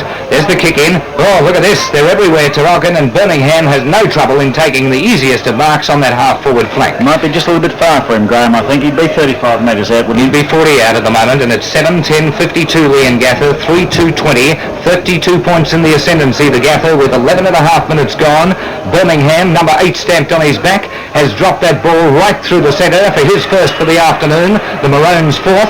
Gather aim effectively. Clive Salmon underneath the ball at this stage, and the umpire will move in and bounce the ball on the forward flank. The Kager Finance, and that they lead 7-11, 4-2-20. Together at the moment is split up evenly between Birmingham, White and Munro. There's the kick out by Beveridge towards the outer half-back flank division. Great mark taken over there by Jennings. Jennings through that centre half-back division. Beautiful pass to Birmingham, who's at centre half forward now, and he's marked it right in the centre of the ground. It's on its way. Underneath it, Chris McRae. He and Munro go. Munro quick to go recoup his situation. Oh, he kicked it into the man on the mark there, Clive Salmon. It'll him, and now Malone will have it, and Nuttall will have words with you. I think if he catches you, he didn't quite catch him, luckily for Fluffy Malone. Over the back of the pack it goes, picked up over there by Peter Lynch. Wayne it is, comes off that centre half-back division. Lawby in the centre, but loses it there to Graham Hoare. He shows him how to do it with a right foot kick for the ground. In comes Leongatha again through Candellin. Can't get his kick in cleanly. He recovers well, however, kicks across the goal, and momentarily gets it across there, taken by Hogan. He eludes Cole McColl, who's just come on the ground. Round the centre field it goes. Peter Black will pick the ball up. Well done, Peter Black. Peter Black with a right foot kick towards centre half forward is bad because Des Thorson is there to take the mark. Des Thorson chipping in very nicely on that half-back flank. We think he's a good centre man, but he's certainly a good half-back flanker too. Kicks the ball a long way, Des Thorson. There goes his kick. That's no exception. Down we're looking for Curly Salmon. Lawby up from behind. Can't hold the mark. Coming out the back is Hemming. Hemming with the chance now, running towards the boundary line. Campbell on his hammer. Gets around Campbell nicely. Short pass into Timmy Maxwell. And Timmy Maxwell's marked the ball at centre half forward for Leongatha. Hemming has also picked his game up. He was moved from the centre wing onto the half forward flank. Seems to have done him some good. Maxwell with a short kick, not very good. Fluffy Malone spills the mark. Coming through very nicely is Stone. Stone a short pass looking for Sauerberg. Punched away there by Beveridge doing it very nicely, Tommy Beveridge, certainly on top of Sauerberg as he gets the ball wide. Peter Munro should have got a free kick there, he's pushed in front, ball comes to the ground. Graham Salmon nicely balks three of the Traralgon fellows, gets on his right foot, down towards Wayne Lynch. Wayne Lynch has marked the ball, play on's the call from the umpire. It's down on the ground, he's being held, Wayne Lynch, but play on's the call, still been there battling. He's being held this time, the second time, and he'll pick up the free kick at centre half forward, or the half forward flank probably. Half forward flank, Wayne Lynch. Should have done it about a minute before. Certainly. Wonderful kick of the ball. We're going for a short one here. Out wide looking for Goss, and he's found that player, Goss. And he's very wide though. He's on the halfway between the side of the ground, a left footer. Halfway between the half forward flank and forward pocket. I guess he'll have a shot here. We'll be looking for a lead anyway. Curly Salmon's gone down in the square. He's taking his time, so we'll see what he certainly thinks he can kick it. Going back now, Paul Goss. Good looking kick too, that's right on the way. It'll fall a little bit short. Curly Salmon up there. Sauerberg had his hands on. Timmy Maxwell's banged one right through the middle. That's Timmy Maxwell's first. Leongatha's 8. They move to 8:11:59, leading Traralgon to 4:3:27. Kagerfinan's scoreboard, second quarter. Well, we're only away from you 60 seconds. Traralgon got it out of the centre. Found Ian Schuback, who slammed it through for Traralgon's fifth goal. Leongatha 8:11:59. Traralgon 5:3:33. Kagerfinan's scoreboard. 18 minutes gone. 18 minutes gone in this second quarter. Out of the centre again, we find it taken there, this time by Frank White. White for Traralgon down forward, but it's all Leongatha, and easily marked down there by Dennis Hogan. Hogan, a magnificent kick up forward. Underneath it there is Maxwell, punched away from him. Peter Hall, who's been quiet in this quarter, gets a hand pass to Graham Hoare. Hoare down towards centre half forward. Graham Salmon, beautifully judged, and two opponents there. Hand passes it across to Neville Stone. Stone playing a great game, gets it to Lynch. He'll mark this. No, punched away beautifully by Bird. Down to the ground it goes, over the line and out of bounds, and a throw-in just about on the centre wing division in front of our broadcasting zone. Darryl Bird had him nicely covered there, a good piece of defensive work. It was a good pass from Stone, who was out in front of Lynch, but Bird doing everything right. Lorby up high from behind. Over the back's Peter Black, playing a rattling game in this quarter. A hand pass to Campbell. Campbell picks it up, breaks through two Leongatha fellows. A further hand pass to Hall. Hall, what a shocking hand pass. Oh, and Peter Lynch is unloaded, flattened by a shirt front. The ball's on the ground, it's given to Hemming. Should have been a throw. It's Stone with the ball now. He's tackled. A hand pass coming out to Russ Johnson. Johnson with the ball now, up forward. It's out wide towards Clint Maxwell. Clint Maxwell in front. He'll pick up a free kick here. In the back, no play on's the call from the umpire, and he's going to run in now and bounce the ball. I think the umpire John Moss, could see what was happening there. Maxwell was edging for the free. The umpire wasn't having any, so therefore it'll be a bounce of the ball, half forward flank. The big men fly. Curly Salmon, beautiful knockout there, looking for and finding Wayne Lynch. Wayne Lynch can't take it away, however. In they go pretty hard. Defence. Over there is Frank White. White gets it to the ground, picked up by Curly Salmon. Beautifully hand passed out to Hogan. Hogan long up towards the forward pocket, but it's wide, and it's over the line and out of bounds in the forward pocket position, and a free kick will be taken by Alan Miller. 20 minutes gone in the second stanza. 8:11 to 5:3. 59 plays 33. Traralgon trailing at this moment. Up goes Neville Stone with his counterpart. Does it well. Picked up by Maxwell. A hand pass beautifully out to Lorby. Lorby to Ian Salmon. Salmon now onto his left boot. High in the air. He's given Sauerberg the chance, but from behind it's Goss. Nearly a mark to Goss, but a beautiful mark to Sauerberg. And Sauerberg sitting in front of Miller and Beveridge, and he had Beaver there to contend with. A pretty strong fellow, and not unlike the cut of players you to see in the Leongatha side. Blonde hair, strong looking fellow. He's about 30 years of age, they tell me, and knows all about this game of football. Peter Sauerberg, usually recognised as a full-back, kicked two this afternoon. He is around about 20 metres out from goal. Will this be his third and Leongatha's ninth? Let's wait on it right now. Certainly taking plenty of time, Peter Sauerberg. Goes back.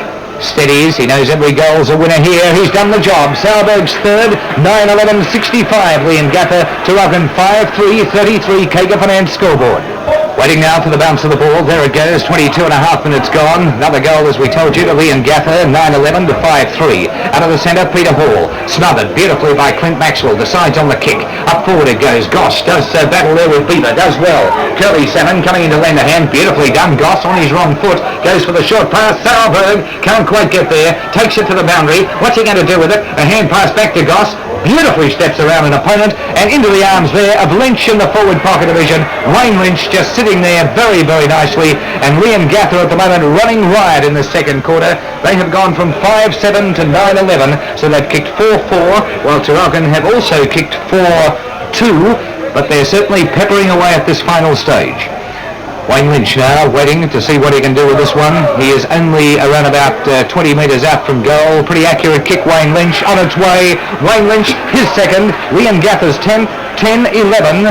That will make it 71 to 5, 3:33 Traralgon, Kager Finance scoreboard.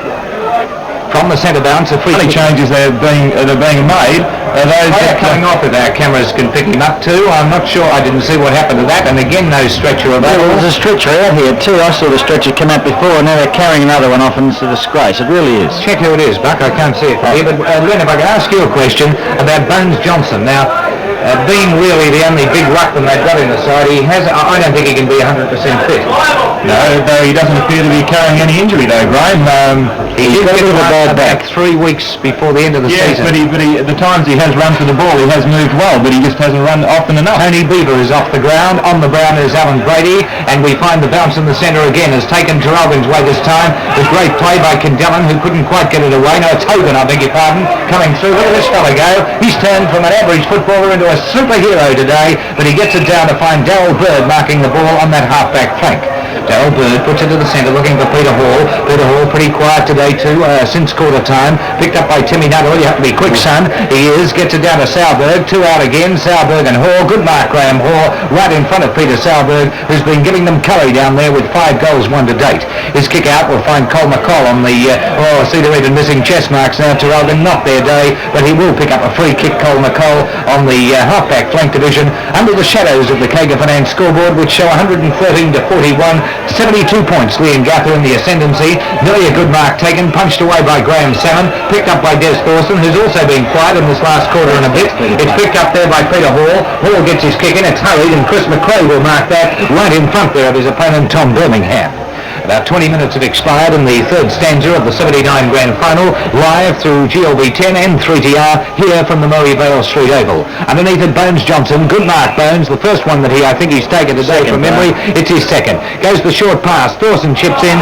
Good piece of play there by Des Thorson. And even Peter Hall, who is a tremendous footballer, is a little bit out of sorts. Into the centre. Neville Stone goes with 2 of them. Can't take it. To the ground it goes. But here are the runners going. Peter Lynch. Hand pass to his brother Wayne. Back to Peter Lynch. It's a brotherly job today. A further hand pass to Sauerberg is bad. Clint Maxwell's there. Into an open goal, Clint Maxwell. And you have done it again, son. 17-17, 119. Leongatha, 6-5, 41 the Maroons. Kager Finance scoreboard. Lovely stuff from Slugsy there.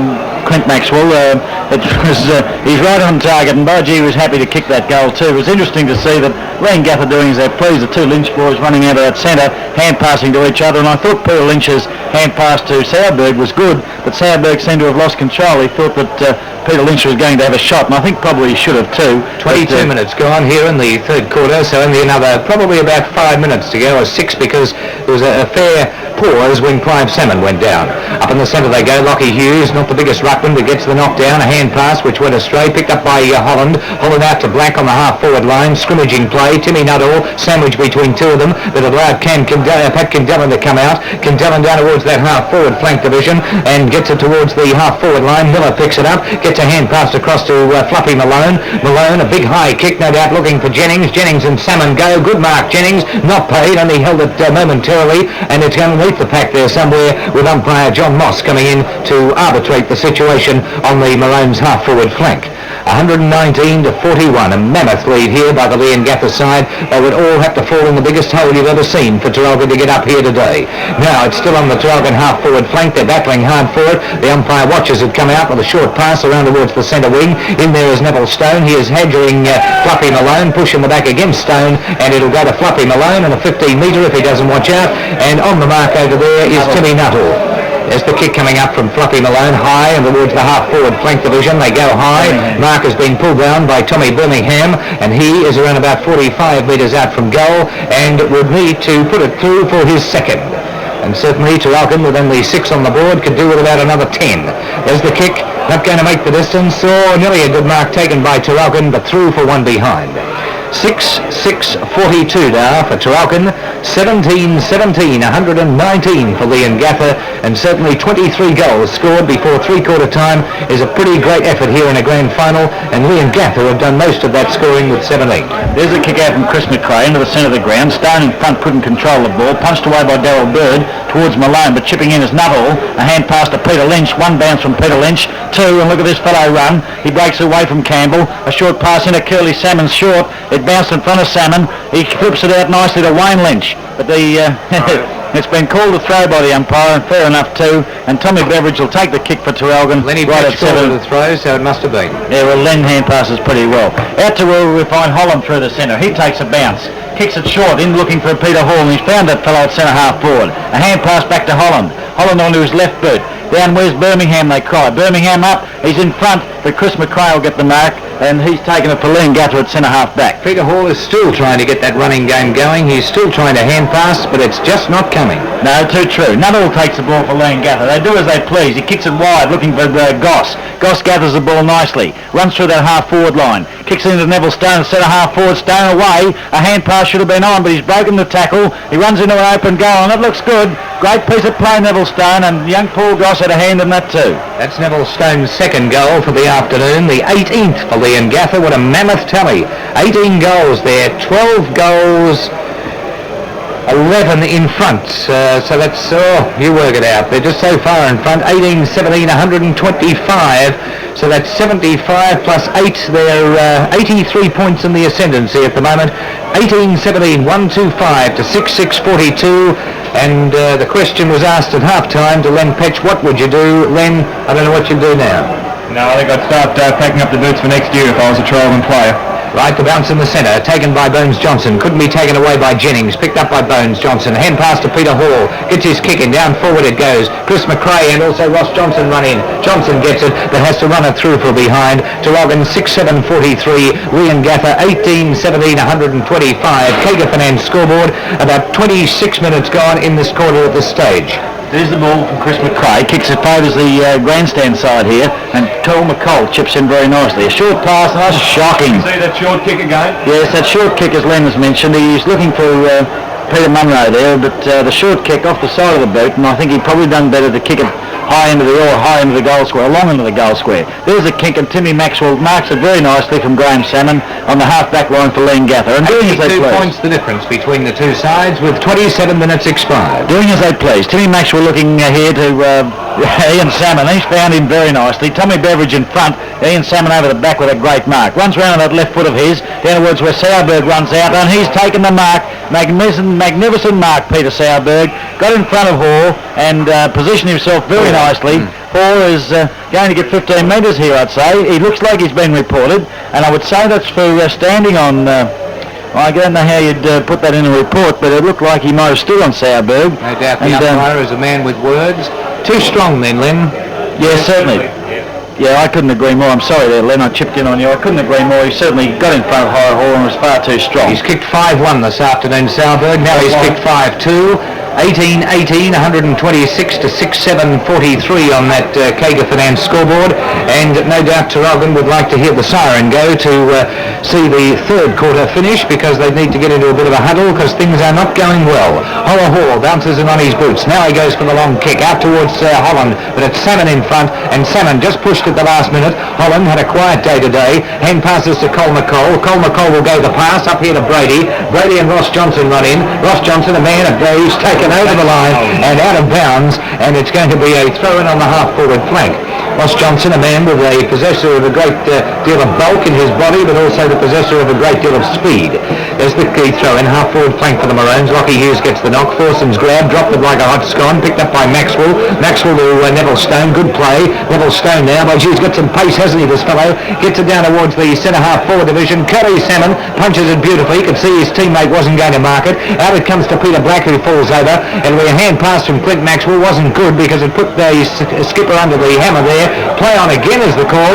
Fluffy Malone takes it. Short pass to Peter Hall. Hall back to Fluffy Malone. Wide. Fluffy Malone, not sweaty here, perhaps should have taken more cleanly. Back to Peter Hall. Hall up in the direction of Birmingham, but Ross Johnson beautifully taking it. Back to the centre wing here. Hogan and McColl go. Hogan to the ground, picked up by Bones Johnson, gets his head taken off, and the umpire said that's good enough for a free kick, Bones Johnson, and he will take it dead on centre wing with 28 3/4 minutes gone in this quarter. Leongatha 18-18 to Traralgon 6-7. Bones Johnson with a kick now. What a shocking kick. Traralgon lost all confidence. Goes wide to the flank again. Graham Salmon in front. He'll run the ball over the line. Throwing will take place on the half-forward flank. Just repeating the reserve 18, Leongatha 12-17-89 defeated Traralgon 12-9-81.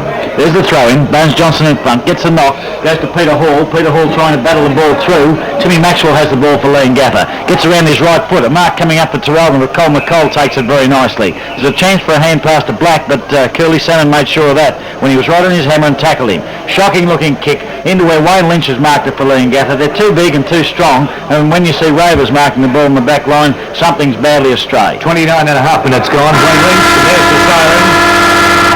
Right, the siren shows Leongatha 18-18, 126 to the Maroons 6-7-43 on the KG Finance scoreboard this break, and we'll be back with a summary of the quarter in just a moment. Right, back here again, the scoreboard, the KG Finance scoreboard tells the story. 18-18, 126 Leongatha, 6-7-43 Traralgon, and this probably, even apart from that final you mentioned, the big one that Traralgon defeated Moe easily, this would be, I think, the biggest win if it continues this way, Buck. It certainly could be, Graham. Leongatha doing everything right. Certainly running on, backing up, tackling fiercely, punching the ball to the ground. They've got Rovers up there underneath their big fellows and doing it absolutely superbly at this stage. I was just thinking that probably Peter Hall, do you think he's worth a run on the centre then? Well, at this time, anything would go as far as Traralgon are concerned. I think Hall to the centre. I'm sorry, Graham. Campbell to the centre. Yes, I suppose the move could be on. That's right. I think anything's worth a try, isn't it? When you're 83 points down at three-quarter time in a grand final, just anything is worth a try. Anything for sure, Graham. I can't see a thing that Traralgon can do really at this stage except bore in and just hope their luck turns. Certainly I wouldn't think it could win this game in a fit, but plenty of things have happened. Well, it'll be certainly a major upset. I'm just looking at good players, Graham, and I find them pretty hard to find for Traralgon. I'll run through what I see in Traralgon, and you have a go at Leongatha because there's about 14 of them there. I thought Peter Hall's battled on. He's trying hard. He's certainly been out of the game to what we expect a Peter Hall game to be, but he's such a good player that unless he's picking up 35 kicks a day, you're inclined not to notice him, and I think that he's one of the few fellows really contributing and trying hard.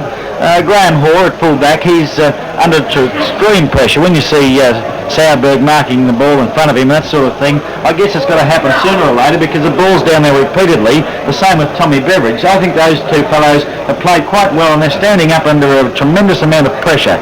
Peter Black continuing to battle very hard, and also I did have one more down here, Cole McColl since he came on, and Peter Munro battling. We'll take a check at the Leongatha good players after we have this break from the studios of GLB 10. Right lane pitch before the bounce of the ball for the final quarter with Leongatha holding ascendancy by 83 points. Leongatha's good players. Well, I've got a list here, Graham, that's as long as my arm. And it's a pretty big arm. Timmy Maxwell's battled well all day. He's gone in, fought hard for the ball, got in under the packs, got the ball out to other players. Also, Chris McRae at full-back when the ball has gone up on Traralgon's forward line. Chris McRae has been very, very strong in defence. Peter Lynch, Neville Stone, Paul Goss, who we believe was going to start off as an interchange player, has certainly been one of Leongatha's top players. Peter Schreiberger at full forward has kicked 5 goals, missed a couple, has been very instrumental in Leongatha's score. Also Ian Salmon and Timmy Nuttall on the wing have also been other good players for Leongatha. But I think their performance has been fairly even right across all over the ground, and it's very hard to find a Traralgon player that has played well. Back? Yeah, just picking up a change there. I guess Neville Stone's taking a rest on the half-forward line here, and Peter Lynch has gone to the centre. I thought Lynch's gone through. Stone was in fact named on a half-forward flank, and the way they've been shuffling back and forward today, Lynch and Stone, I don't know where either of them are playing. Right, the bounce of the ball to commence the final stanza here, and there it is in the centre of the ground. Up they go. The knock taken by Bones Johnson. Peter Hall dropped it as quickly as he got it. Taken out by Johnson. Johnson gets it down a shoe back. The umpire says play on as it comes out to centre wing, and Fluffy Malone takes the mark. He's going to get 15 metres here, and Fluffy Malone will take it against his opposition, number 10, and he'll get another 15 metres too, and Fluffy Malone will be best served by settling down. I think he was going to go up and tell Neville Stone all about it. Fluffy Malone, too far out to score. It'll be a good 60 metres out from goal. Goes the short pass. It'll pay off. Alan Brady is there, and Brady comes out to take the easiest of marks, right about 25 metres out from goal. Ross Johnson now marking the positions, showing umpire John Moss all about it, and will go back and get his big frame in between Brady and the goals. There's the kick on its way. It is bad, and it is through for one behind. 6-8-44 now Traralgon. Kager Finance scoreboard. 18-18, 126 Leongatha, and 82 points the difference between the two sides. We're just waiting now for the ball to be kicked out into the full-back division by Chris McRae, and have a look at it. It's gone a mile. Bones Johnson underneath it will nearly take the mark. To the ground it goes, picked up by Timmy Maxwell. Maxwell gets his right foot to the ball, puts it around towards the centre wing division. Underneath it once again we find Traralgon, this time Peter Campbell, I think, way over there, and Peter Campbell, one of the steadiest players in Latrobe Valley, will stem the attack, which has been certainly coming his way most of the day. Peter Black has marked it, comes towards the centre, gets the kick in before he meets Lynch, and nearly an easy mark taken by Peter Hall. Peter Hall forward, and Tom Beveridge, who's been moved into that forward position, takes it towards the boundary line, and that's where it will end up in the forward pocket division for Traralgon. Now, Miller is in the back line, just having a look around. Bird is still there. Birmingham has gone to centre half back, and Beveridge has gone into that forward line for Traralgon to try and lift them, but I think certainly the day is too late. It's taken away there by Brady. He tries for his kick in, but it's $1 million a kick down there at a scrimmage, which is developing. The umpire is watching. He's just about to blow the whistle, and he in fact will go in and bounce the ball only about 20 metres out from the Maroons' goal, right at the town or northern end of this Moe Vale Street Oval. Kager Finance scoreboard 18-18 to 6-8. A big lead for the Leongatha side going into the final stanza. Nearly taken away. In fact, there's a new player on the ground. Chris Howard is on buck as we find it going out. Taken there by Hogan. Hogan a short pass around looking for and finding Trevor Hemming. And Hemming, right on that centre wing division, will take his time and drive Leongatha down to where they've been most of the day, and that's up forward. There's the kick. High in the air. Players setting themselves. Kevin Johnson from behind couldn't do much with it. Holland is the crumb gatherer, gets caught but gets it away to Fluffy Malone. Traralgon certainly not giving up, and we knew they wouldn't. Picked up by Peter Hall. Hall, down it goes, but it's Chris McRae with his name on this one, and Chris McRae has marked the ball around about 20 metres out on the defensive side as far as he's concerned of the Traralgon goal. Certainly held sway in most positions this afternoon, the Leongatha side, as it comes out towards the centre wing. Who's underneath it now? It's Graham Salmon with one hand. Bones Johnson across to Peter Munro. Munro into his left boot, down forward. It's going to be a chance here for young Jennings. Couldn't quite collar the situation. A bit of shepherding there. Sees Chris McRae going out to the line with the ball. Ross Johnson was the shepherder, and on that occasion, Alan Brady the shepherdee, if we can use that term. 18-18 to 6-8 at the moment. Leongatha well in command. Throw in Traralgon's forward line. Yes, and Leongatha doing as they please, but it's going to be a Traralgon kick here, and it's going to Tommy Beveridge. The umpire ruled that the Leongatha opponent got in his back, so Tommy Beveridge is going to get a kick for goal. He'd be 30 metres out on a 45-degree angle, I guess, or perhaps not that sharp. We could say he's almost directly in front. Just off centre, plenty of goals open to him. And let's see if Tommy Beveridge can kick a goal, a belated goal for Traralgon, because after all, it's only academic the rest of this quarter. There goes the kick, and that's right through the middle, I'd say. Good goal, Tommy Beveridge, and we've been saying he should be up the back line, but perhaps he should have been in the forward line, Graham. Well, you don't know. I suppose if you had 4 Tommy Beveridges, it'd be handy, and 2 of them up the back line and 2 of them in the forward line. There's around about 4.5 minutes gone here. Tom Beveridge, with his first goal for the afternoon, has taken Traralgon's tally to 50 points, made up to 7-8, and Leongatha's 18-18, 126.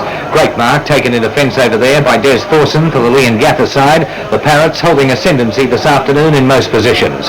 There's the kick up towards centre half forward. Salmon with his eyes and his hands on it, couldn't quite take it. Beautifully balks, a beautiful hand pass to Stone. He's in a bit of trouble, however. Well played, Darryl Bird gets it over his head, taken there by Fluffy Malone. He gets his ears taken off. Pretty tough character, Fluffy Malone. He will jump to his feet in a moment and take possession of a free kick, which was justly rewarded for charging through the pack there at centre half back. Fluffy Malone now will take the kick, centre half back for the Traralgon side. Not too good, Fluffy gets a short kick in over there, finds Campbell. He'll break around all these players as he does on many an occasion. Deceptive pace, this fellow. Gets it up towards the half forward line, taken by Beveridge. Beveridge to Hall. Hall into the pocket, right foot kick towards goal, offline and through for one behind. Traralgon 7-9, 51, Leongatha 18, 126, and certainly ecstatic bunch of Leongatha supporters here this afternoon. Traralgon supporters no doubt would, they'd have to expect a miracle here for Leongatha to die and Traralgon to get up in this final stanza. It's just not on in a grand final, and I can't see it happening here this afternoon. Traralgon, I think all they can hope for then, and Buck, is to make that scoreboard look a bit more reasonable. That's about the only thing they've got going for them, Graham, and Chris McRae with the ball. He'll kick it wide and kick it long, and just have a look at the way this fellow kicks the ball. Drop punts and they go 60 metres every time. There goes the kick, right out to this corner of the square. Up high, Timmy Maxwell and Stone spoil each other. Punch to the ground, Neville overruns the ball. Malone caught with it, hand pass to Black. Black's caught too. Down to the ground it goes. Timmy Maxwell picks up the ball, a push in the back. Play on's the call, gets it out wide, and find Chris Howard on the ground. Black with the ball now. A hand pass. No, he's gone for the kick. A kick into Tommy Beveridge, and Tommy Beveridge has marked it. By gee, he's made a bit of a difference up there, Len, hasn't he, since he's gone in? He certainly has, Buck, but then again the ball's been down Leongatha's end, Traralgon's end, probably more this quarter than the rest of the game put together. Yeah, the rest of the game put together. Stephen Johnson has come onto the ground, and I'm just trying to think who went off. I saw it, but there's the kick, Buck. Yes, and it's just a little bit offline, a good-looking kick, but just offline and through for 1 point. Tommy Birmingham was the player off, and on goes, as I mentioned, Stephen Johnson. Clegg Finance scoreboard for Leongatha.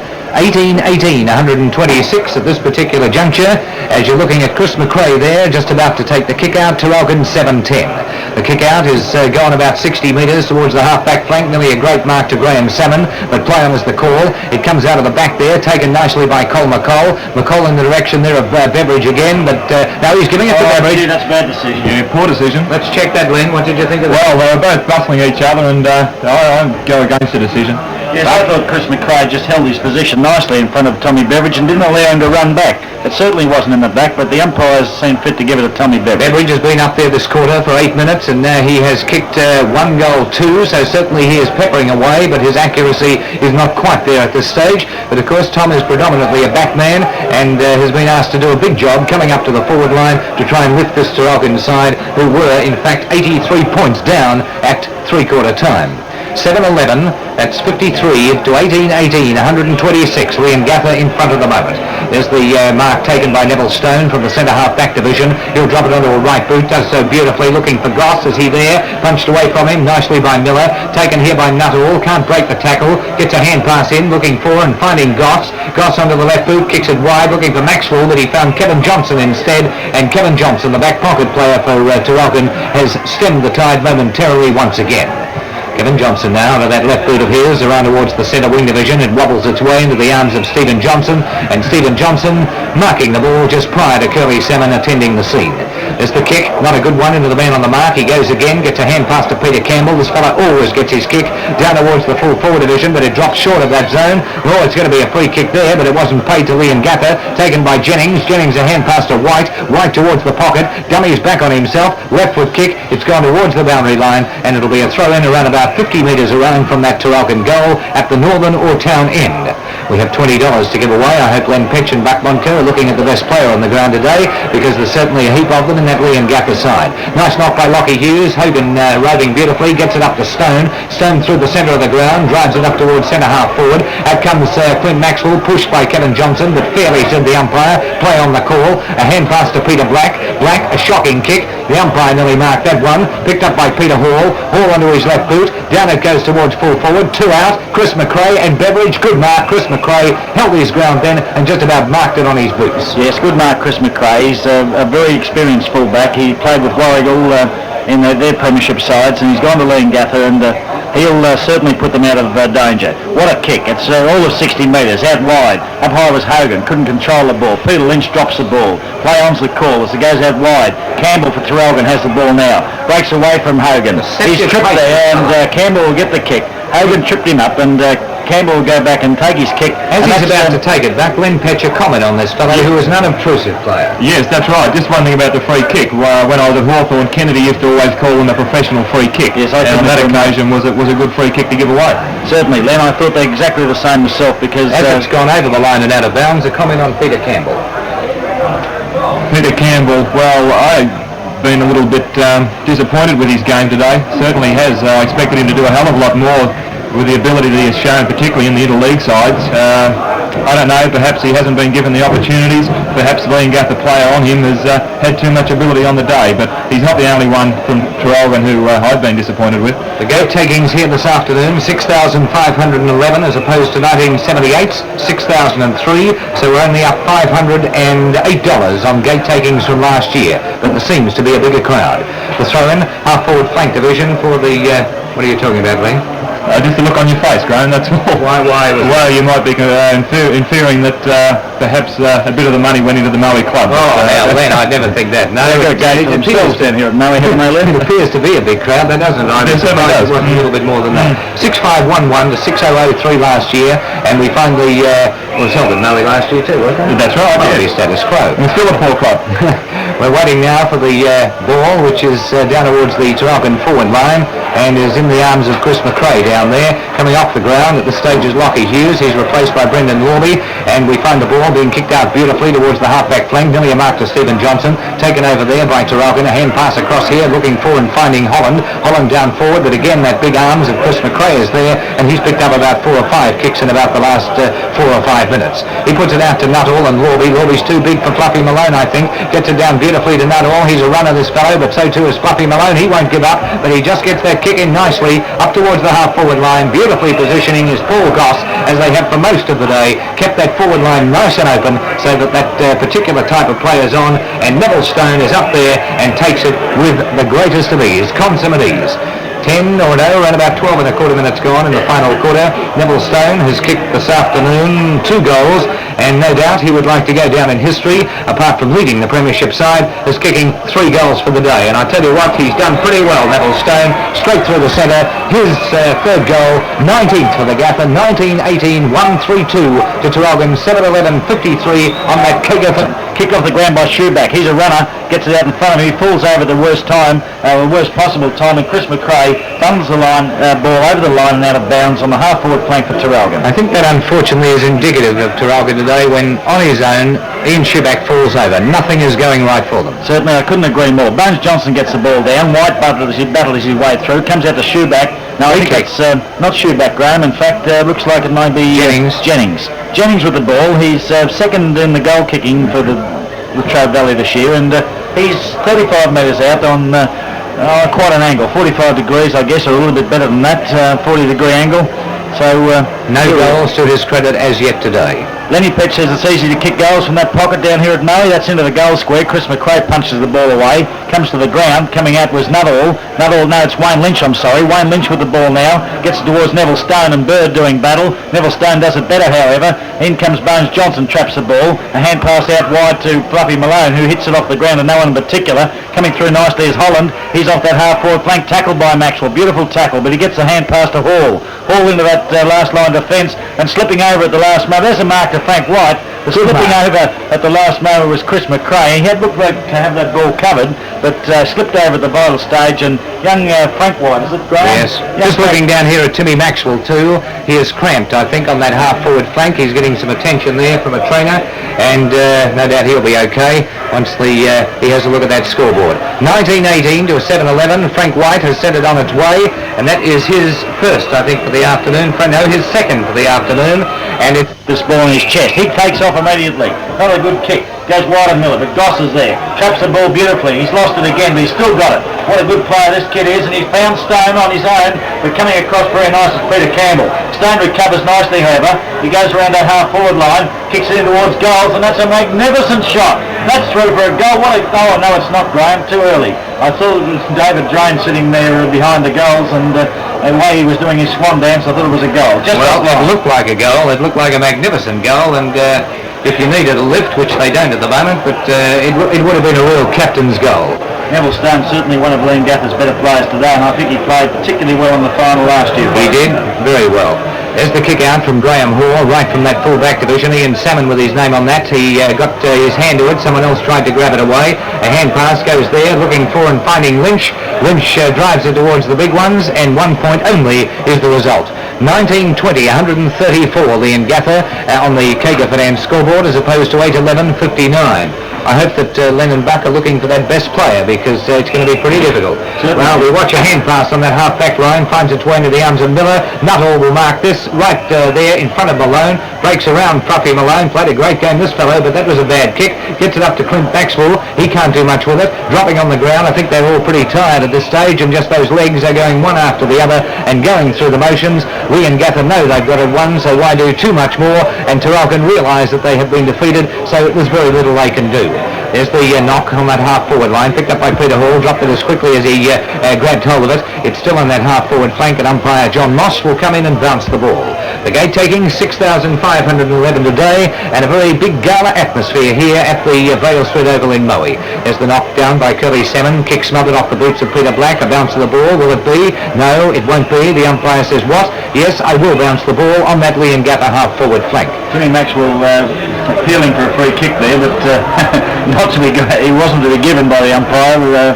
Certainly not falling for doing Timmy's tricks. Only about another 9 minutes of football in 1979 for Latrobe Valley Football League. A free kick has been picked out of that. It will go Peter Hall's way. A very disappointed skipper, no doubt, of the Traralgon side. Looks for McCall, but Salmon from behind. He took it off the top there of, who was that? That was Peter Munro coming in from the other side. And the umpire said it was grabbed around the leg. Des Thorson, and he will take it right in the centre of the ground.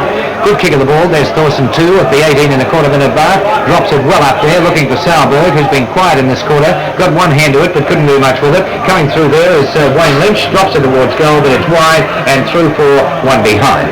19-21, 135 Leongatha. Traralgon 8-11-59, and as I mentioned, 19 minutes gone in this final stat. Certainly Traralgon with very few contributors today. The fellows that run hard and work hard, Paul and Malone and these fellows, Black, have seemed to have been blanketed pretty well. They've tried hard, but Leongatha got the call on them all the time. There goes Horror He's kicking you straight down the ground. That's the only way to go with this far behind, and a good mark taken by Jennings. He's at centre half back for Traralgon. Kicks it wide looking for Malone, but he can't find him. Brady coming out. Takes the mark on his chest nicely. No hand passes on because Neville Stone stops any chance of that. A short pass looking for Holland. He's found Holland on the half-forward flank. Breaks around two Leongatha opponents. Onto his right foot. Kicking in into the full forward line there. Coming out was Johnson, couldn't mark the ball. Shoeback with a chance. Kicks into that goal square, and Graham Salmon, standing back in his own, takes a very nice chest mark. Just rolled nicely off Peter Munro's bump as it came in there. I think Peter Munro realised and pulled up at the last moment. Yeah, certainly nothing to be done. Des Thorson. Thorson now with the right foot kick into the centre, finds Timmy Maxwell sitting there beautifully, and Timmy Maxwell a hand pass to brother Clint. Clint Maxwell now diving out towards that left half forward flank. A hand pass to Hogan. Hogan with an look at the kick. It's travelled a million miles. Goss is underneath it, couldn't quite mark it, and it goes through for one behind. Really a nice bit of play there. Would have been capped, well, it was a nice bit of play, but it would have been capped off very nicely had Goss been able to mark the ball as it came from Clint Maxwell, the brother, or from brother Tim, and then straight down Goss's throat after Hogan kicked the ball. Out it goes. Good mark taken by Hogan again. This fellow has grown in stature today. At the 20-minute mark, we find another shot for goal. He is cramped slightly, and a lot of these players cramping out here this afternoon in the final stages. We saw Timmy Maxwell down a few minutes ago, and nothing to do with the cramp, but Clive Salmon also went from the ground earlier. In fact, he went off at the 5-minute mark of the third quarter, which appeared to be a reasonably serious injury, and in fact we must find out something about that before this game finishes. The kick is high. It'll be about 10 metres short of being a goal as they fly high and through again for another behind. Leongatha 19-23, 137, Traralgon 8-11-59. Neville Stone certainly has got this Leongatha side firing at the right end of the season.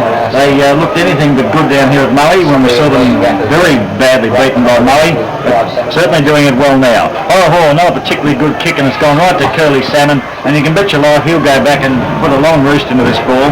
No, he's gone for the short kick. It's not a good one because it's gone to Holland. Holland for Traralgon now. A short kick. He's looking for Jennings. Jennings up high, takes the mark, plays on immediately. A hand pass to Munro. Munro with another hand pass. He'll find Brady. Brady back to Munro. Munro on the half forward line, nowhere to go. Kicks it in. Tommy Beveridge with a chance. Chris McRae over the back takes a very nice mark indeed, and they're doing as they please, doing it on the bit, Leongatha.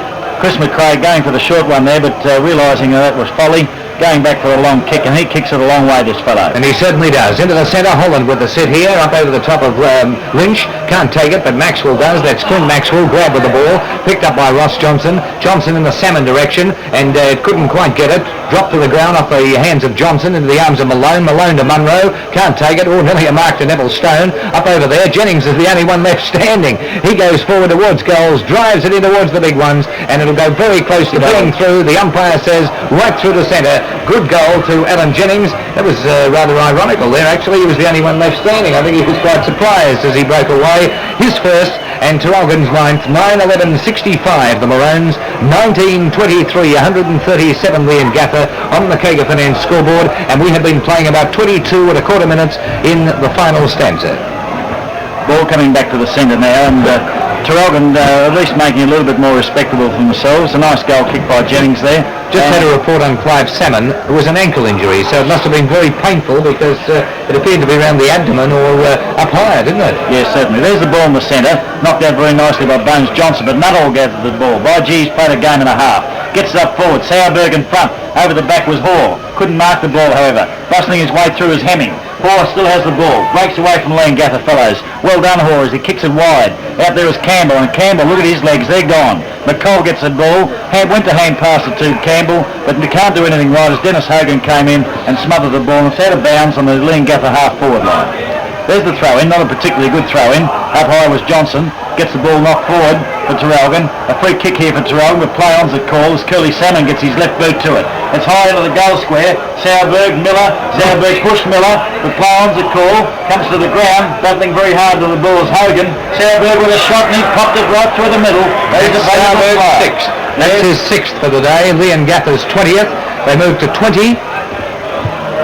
20-23, 143 to 9-11-65, and I'd like to have a look at, I think there have been higher scores in grand finals. My memory doesn't serve me that well. We'll have a look back through it in a moment, but by G, with a gate of 6,511, Leongatha crowd certainly getting their money's worth here this afternoon as we watch the bounce in the centre once again. Robbie gets the knockdown, shoved away by Peter Black. Black will take it through that half-forward flank division with a right foot kick down in the direction of Beveridge, who positions himself well, punched away by the tractor down there in Big McRae. He gets it to the boundary, and it's over the line and out of bounds, right in that Traralgon forward line. I think Baggett's got a list in that follower, if you could look at it there, of grand finals. Be interested to see just exactly how high this is on the tally of grand finals for the highest score. There's the ball, half-forward flank for Traralgon, a bit of hand passing, a push in the back. The umpire will watch as it goes forward towards that half-forward line, and Peter Munro coming out has marked the ball in front of his opponent, Graham Salmon, about 30 metres out from goal. 24 and a half minutes gone, won't be a lot of time on in this quarter, I wouldn't think. And it's going on its way, but a badly directed kick from Peter Munro, and through for one behind. In fact, Graham, Traralgon hold the record last year of 22-8 against Geelong's 9-14, so Leongatha have got to kick a couple more to take it on. 22-8, there's a few points up there. I'd add it up a bit. 23, that'll make up a few. They've broken it. There's the kick out as we find Traralgon go to 9-12 to 20-23, and it's going to be paid out there to Peter Black on the just about on the centre wing division, but slightly on the attacking side of that centre wing as far as Traralgon are concerned. They have broken, in fact, by 3 points, Graham. Right, 3 points. Leongatha hold the record now for a grand final. Down it goes. Yes, a good mark, a strong mark to young Alan Jennings there, taken in front of his opponent, who on that occasion again was Graham Salmon, who had a mark a few moments ago by Peter Munro, taken in front of him. 25 and a half minutes gone in the final quarter, and probably only a minute or so to go. There hasn't been a great deal of time off in this quarter. The kick by Jennings is good, and that is his second for the afternoon. And Traralgon's 10th goal. Traralgon, 10 goals, 12, 72, as opposed to 20, 23, 143. So today we have seen 30 goals scored in the grand final, 20 of them to Leongatha, and unfortunately for Maroons, only 10. Just saying, Mark, as 3TR join us there, that Leongatha have beaten the record of the highest score in a grand final by 3 points at the moment, and they are 20-23. Traralgon held the record, I think, last year, you said, did you? Yes, that's right. And we find that now Leongatha will hold it by 3 points at the moment. We'll go through that more after the game. 25 and a bit minutes gone, picked up by Holland out of the centre, drives it in the Brady direction, but a good mark to Ross Johnson, a little bit too tall for Brady, puts it up towards the half-forward line. Stephen Johnson with his name on this one, and Stephen Johnson, making hard work of that, has taken it on the centre wing division, slightly towards the broadcasting side of the ground. Picked up by Peter Black. He'll run back through himself now. He's got a ton of time. Runners have stopped now. Down towards the centre wing. Punching the ball away there was Thorson from Jennings. Picked up by Ross Johnson. Just steadied momentarily. Got it up towards Neville Stone. He's still anxious to get hold of the ball. Ran into Bones Johnson and he would have, but got the kick in quickly. Oh, Curly Salmon hampered with by Stephen Johnson. Taken away by Goss, who's been a good player today. Running wide.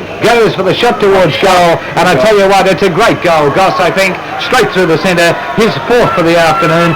Advantage of a left foot. Advantage of having that little bit of time, Buck, as you mentioned earlier in a quarter. He just seems to have that time to steady to do what he wants to. Yeah, it's one of those things that you're born with, Graham. It just means that he's in full control of the situation, never gets flustered, and it appears, I remember a fellow played a lot of league football, Jack Clark, never got out of a slow walk when he was playing, Graham, and this fellow seems to have that gift. Brian Hammond?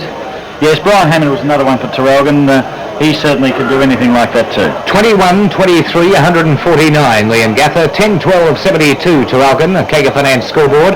Lorby gets it out of the centre towards Curly Salmon. Salmon turns through a pack, gets a hand pass in, but it's not good. Put Hogan under the pressure, but he's got a ton of pace, breaks away from Stephen Johnson, slams it down Sauerberg's throat, over the top of that player. Graham Hall breaks away, a hand pass which is not good, picked up there by Clint Maxwell. Maxwell across there to another teammate running through. It's pretty tired sort of stuff you're watching out there this afternoon at this stage of the game anyway, with 28 minutes gone, and I'd say the siren must be imminent as a bounce of the ball will take place in the forward pocket. Len, looking at the flags down there, you were dead right, that breeze has stopped completely. Yes, it's gone. Perhaps is an indicator of the game right from the very start. The breeze was there at Latrobe, and now the wind is gone, and the same thing had happened to the Traralgon Football Club. There's the ball back in the centre half forward division for the Gather. Neville Stone going onto his right boot up towards centre half forward. Goss is going to try for this one. Punches it to the ground, giving every opportunity for Nuttall. He and Malone doing battle out there. Malone gets it, a hand pass to Johnson. He's got nowhere to go. Gets it round where Neville Stone will take the easiest of marks here. Your grandmother could have pulled that one down in these closing stages of the 1979 Grand Final. Certainly been a very convincing victory here by Georgia. We'll have to check it out, but 80-odd points for the Leongatha side as they drop it off the boots of their skipper. It's his last year, incidentally, so a fitting reward to this fellow. Gets it towards the half-forward line, but it's over the line and out of bounds. They seem to go in 2 years bursts because Benton won it, did a couple of years, then gave it away. Then Angus Hume won one in 77 and then gave it away. Neville Stone has had it for 2 years, and now he is giving it away, and he has got a premiership as well. So the Leongatha coaches like premierships, but they don't hang around too long. In the centre of wing division, we find Jennings is under a great deal of trouble there, and Dennis Hogan and also Graham Salmon hampered with him, and it's going to be a free kick to Alan Jennings, centre wing. There's the kick. There's a kick down the half-forward line. We see Brady take a very nice mark. Not very much pressure applied there by Nuttall. I guess he knows the game's well won. Brady gets a good long kick into the centre halfway in the full forward direction, punched away very nicely by McRae, out wide, chasing after the ball's Howard. In front's Hogan, however. Hogan will get his kick into the centre of the ground. Lorby will mark this in the centre. Oh, he's dropped a very easy mark. As through comes, I'm sorry, I've lost him, but the ball's out now to Timmy Maxwell. One bounce through the centre. A long hand pass, that's all over. Well, that was a very long final quarter, but just repeating for you, I was trying to work out what it was there, Len. What would it be? 79, that's 2, it'd be 77, is it? That's correct. 70, you're a good mathematician. 77 points, the separation between the two sides here, and we find that Leongatha 21-23-149 have defeated Traralgon 10-12-72. The boys at GLV and the boys at 3TR will take this short break, which will last approximately 1.5 minutes, and we'll be back with you here at Moe. 2 minutes to go. Okay, we're back here at the 1979 Grand Final, the closing stages, and we're just looking at the festivities, which of course are all attributed to Leongatha out there. There are no no festivities as far as losing sides are concerned in grand finals or any other final for that matter, which unfortunately is a shame, but that's the way football goes. And Leongatha, you can see Neville Stone out there, who is being carried towards the I was going to say the bull ring. There's plenty of bull out there, but anyway, it's the ring which has been cordoned off for the official presentations. We don't have a microphone out there, so we'll have to describe to you just exactly what is going on. There's Neville Stone congratulating and shaking hands with Curly Salmon, and a pretty happy sort of a group, I would imagine the Parrots are. And there's Clive Salmon back out there too, which is good to see. That was an ankle injury, which is good news as far as, Collingwood have won the game too for TV viewers too. Collingwood have won that into the grand final. Carlton watch out next week. But anyway, looking out there, we see some photographs being taken. The final score was 21-23-149. Leongatha have defeated Traralgon 10-12-72 and a very big win of 77 points. Leongatha led by 30 points at quarter time. They led by 47 at half time. They led by 83 at three-quarter time, and they lead by 77 in the final analysis of this game. The goals will run right through the day for you as you watch the presentations as far as television viewers are concerned. But the third 18 preliminary final replay was won by Morwell 12-13-85, defeated Traralgon 9-15-69. The grand final will be held at this Vale Street Oval of the Thirds, Warrigal and Morwell, tomorrow week on September 30th. Looking at the second 18, we find 12-9-81 Traralgon to Leongatha 12-17-89. So it was a victory for Morwell in the thirds in the prelim, Leongatha in the reserves, and a big win for Leongatha in the senior 18. We're watching and having a look at Neville Stone. I think they're giving out little medallions here today too, Len, which is a pretty good idea. Yeah, it is a good idea. At least it gives each player something to remember the game by, and I think it's again another approach that the league has taken in their successful year this year. I don't think I have seen the Premiership Cup loom at this particular stage. It was held last year, of course, by Traralgon. There's Timmy Maxwell getting up there, a very tired boy, receiving his medal. In fact, all the Leongatha boys will go out. There's Wayne Lynch going up to receive his. Kicked 3 goals this afternoon, Wayne Lynch, and did very well. And we'll name the boys as they go up because I think they deserve every commendation they can get. Clint Maxwell, who we said probably was very pleased to get into this grand final, but by gee, a great little contributor today, and with the other 19 players has served the side well. The big tractor, Chris McRae, goes up full back, didn't put a foot wrong today, Chris McRae, and did very, very well indeed. Now coming forward, we find the hero of the side, although probably not the best today, but he's certainly a colourful character and probably the best footballer in Gippsland, pound for pound, apart from Len Petch, of course, Ian Salmon. Now we find Brendan Lawby, who was on and off the ground a bit today. I would doubt whether he was 105% fit, but when he was there, like the other Parrots, he contributed very nicely indeed. Trevor Hemming coming out. He, I think, would have also played in the 77 Premiership side. There's a few of them out there, so he is not unused to receiving plaudits in grand finals. Next coming up onto the dais will be young Paul Goss, and what a great find this fellow is for the Leongatha club. Shaking the hands there, 18 years of age, 6 feet, and a fair bit of weight behind him too. I forget what it was, about 13 or 14 stone, and a great player. Lockie Hughes, he also would have been around in 77, I think. In fact, he was around in the early 70s, Lockie Hughes. He was, Graham. He's been catching stone. Been around for a long time. Coming out now is Timmy Nuttall, who played a fantastic game this afternoon, and in fact we will be giving him best on the ground, that fellow, in a very few moments. Well, there's Timmy Nuttall. That wasn't Nuttall that went out there before. That was Chris Howard, I'm sorry. That's Nuttall there, who is coming out to receive the plaudits, and rightly so too. There's Pat Candellin coming up onto the stand, contributed very nicely from that back pocket position. Now here's Clive Salmon, who was injured and taken off at the 5-minute mark of the third quarter with a very serious injury, it looked like, but I'm glad to see Clive that he's up and around once again. Who else is coming up now? It's going to be Des Dawson, who we thought should have been in the centre for the interleague side, but it wasn't to be, but I thought played very well today, Des Dawson, on that half-back flank. Now coming in is Graham Salmon. The Salmon brothers, of course, synonymous with everything good in football and otherwise down in the Leongatha area. Played very well too. Coming forward now is Ross Johnson, who also came back on permit from Lock. Coached Leongatha there for a while, a few years ago. And he's at Glenelvie, is he? He was coming back from Glenelvie on permit. Peter Sauerberg, he's the boy from Loch. He's pretty happy too, I would imagine. Played in the premiership for the Leongatha side. Yeah. Dennis Hogan, I think, will be the next boy to come up to the dais, and by gee, a possessor of great ability, this fellow, and great speed, and has come alive today, in my estimation, as a footballer for the Leongatha side. No doubt his supporters, himself, and the club feel he's been there all year. And then Peter Lynch, a great acquisition, the two Lynch brothers to the Leongatha side, and certainly they were right up into the forefront of good football this afternoon. There's another one coming up too. I don't know who's receiving this, but there's some gold medallions floating around for other players too. Cole Hanley, the very popular president of the Leongatha club, is coming forward. Cole Hanley going forward and receiving there from Jack Huxtable, and quite rightly so too, another medallion coming right up for that Leongatha side. Well, certainly a pretty happy Leongatha side. It's unfortunate in these celebrations, Len, that the opposition who have been defeated have to stand out there and witness this atrocity.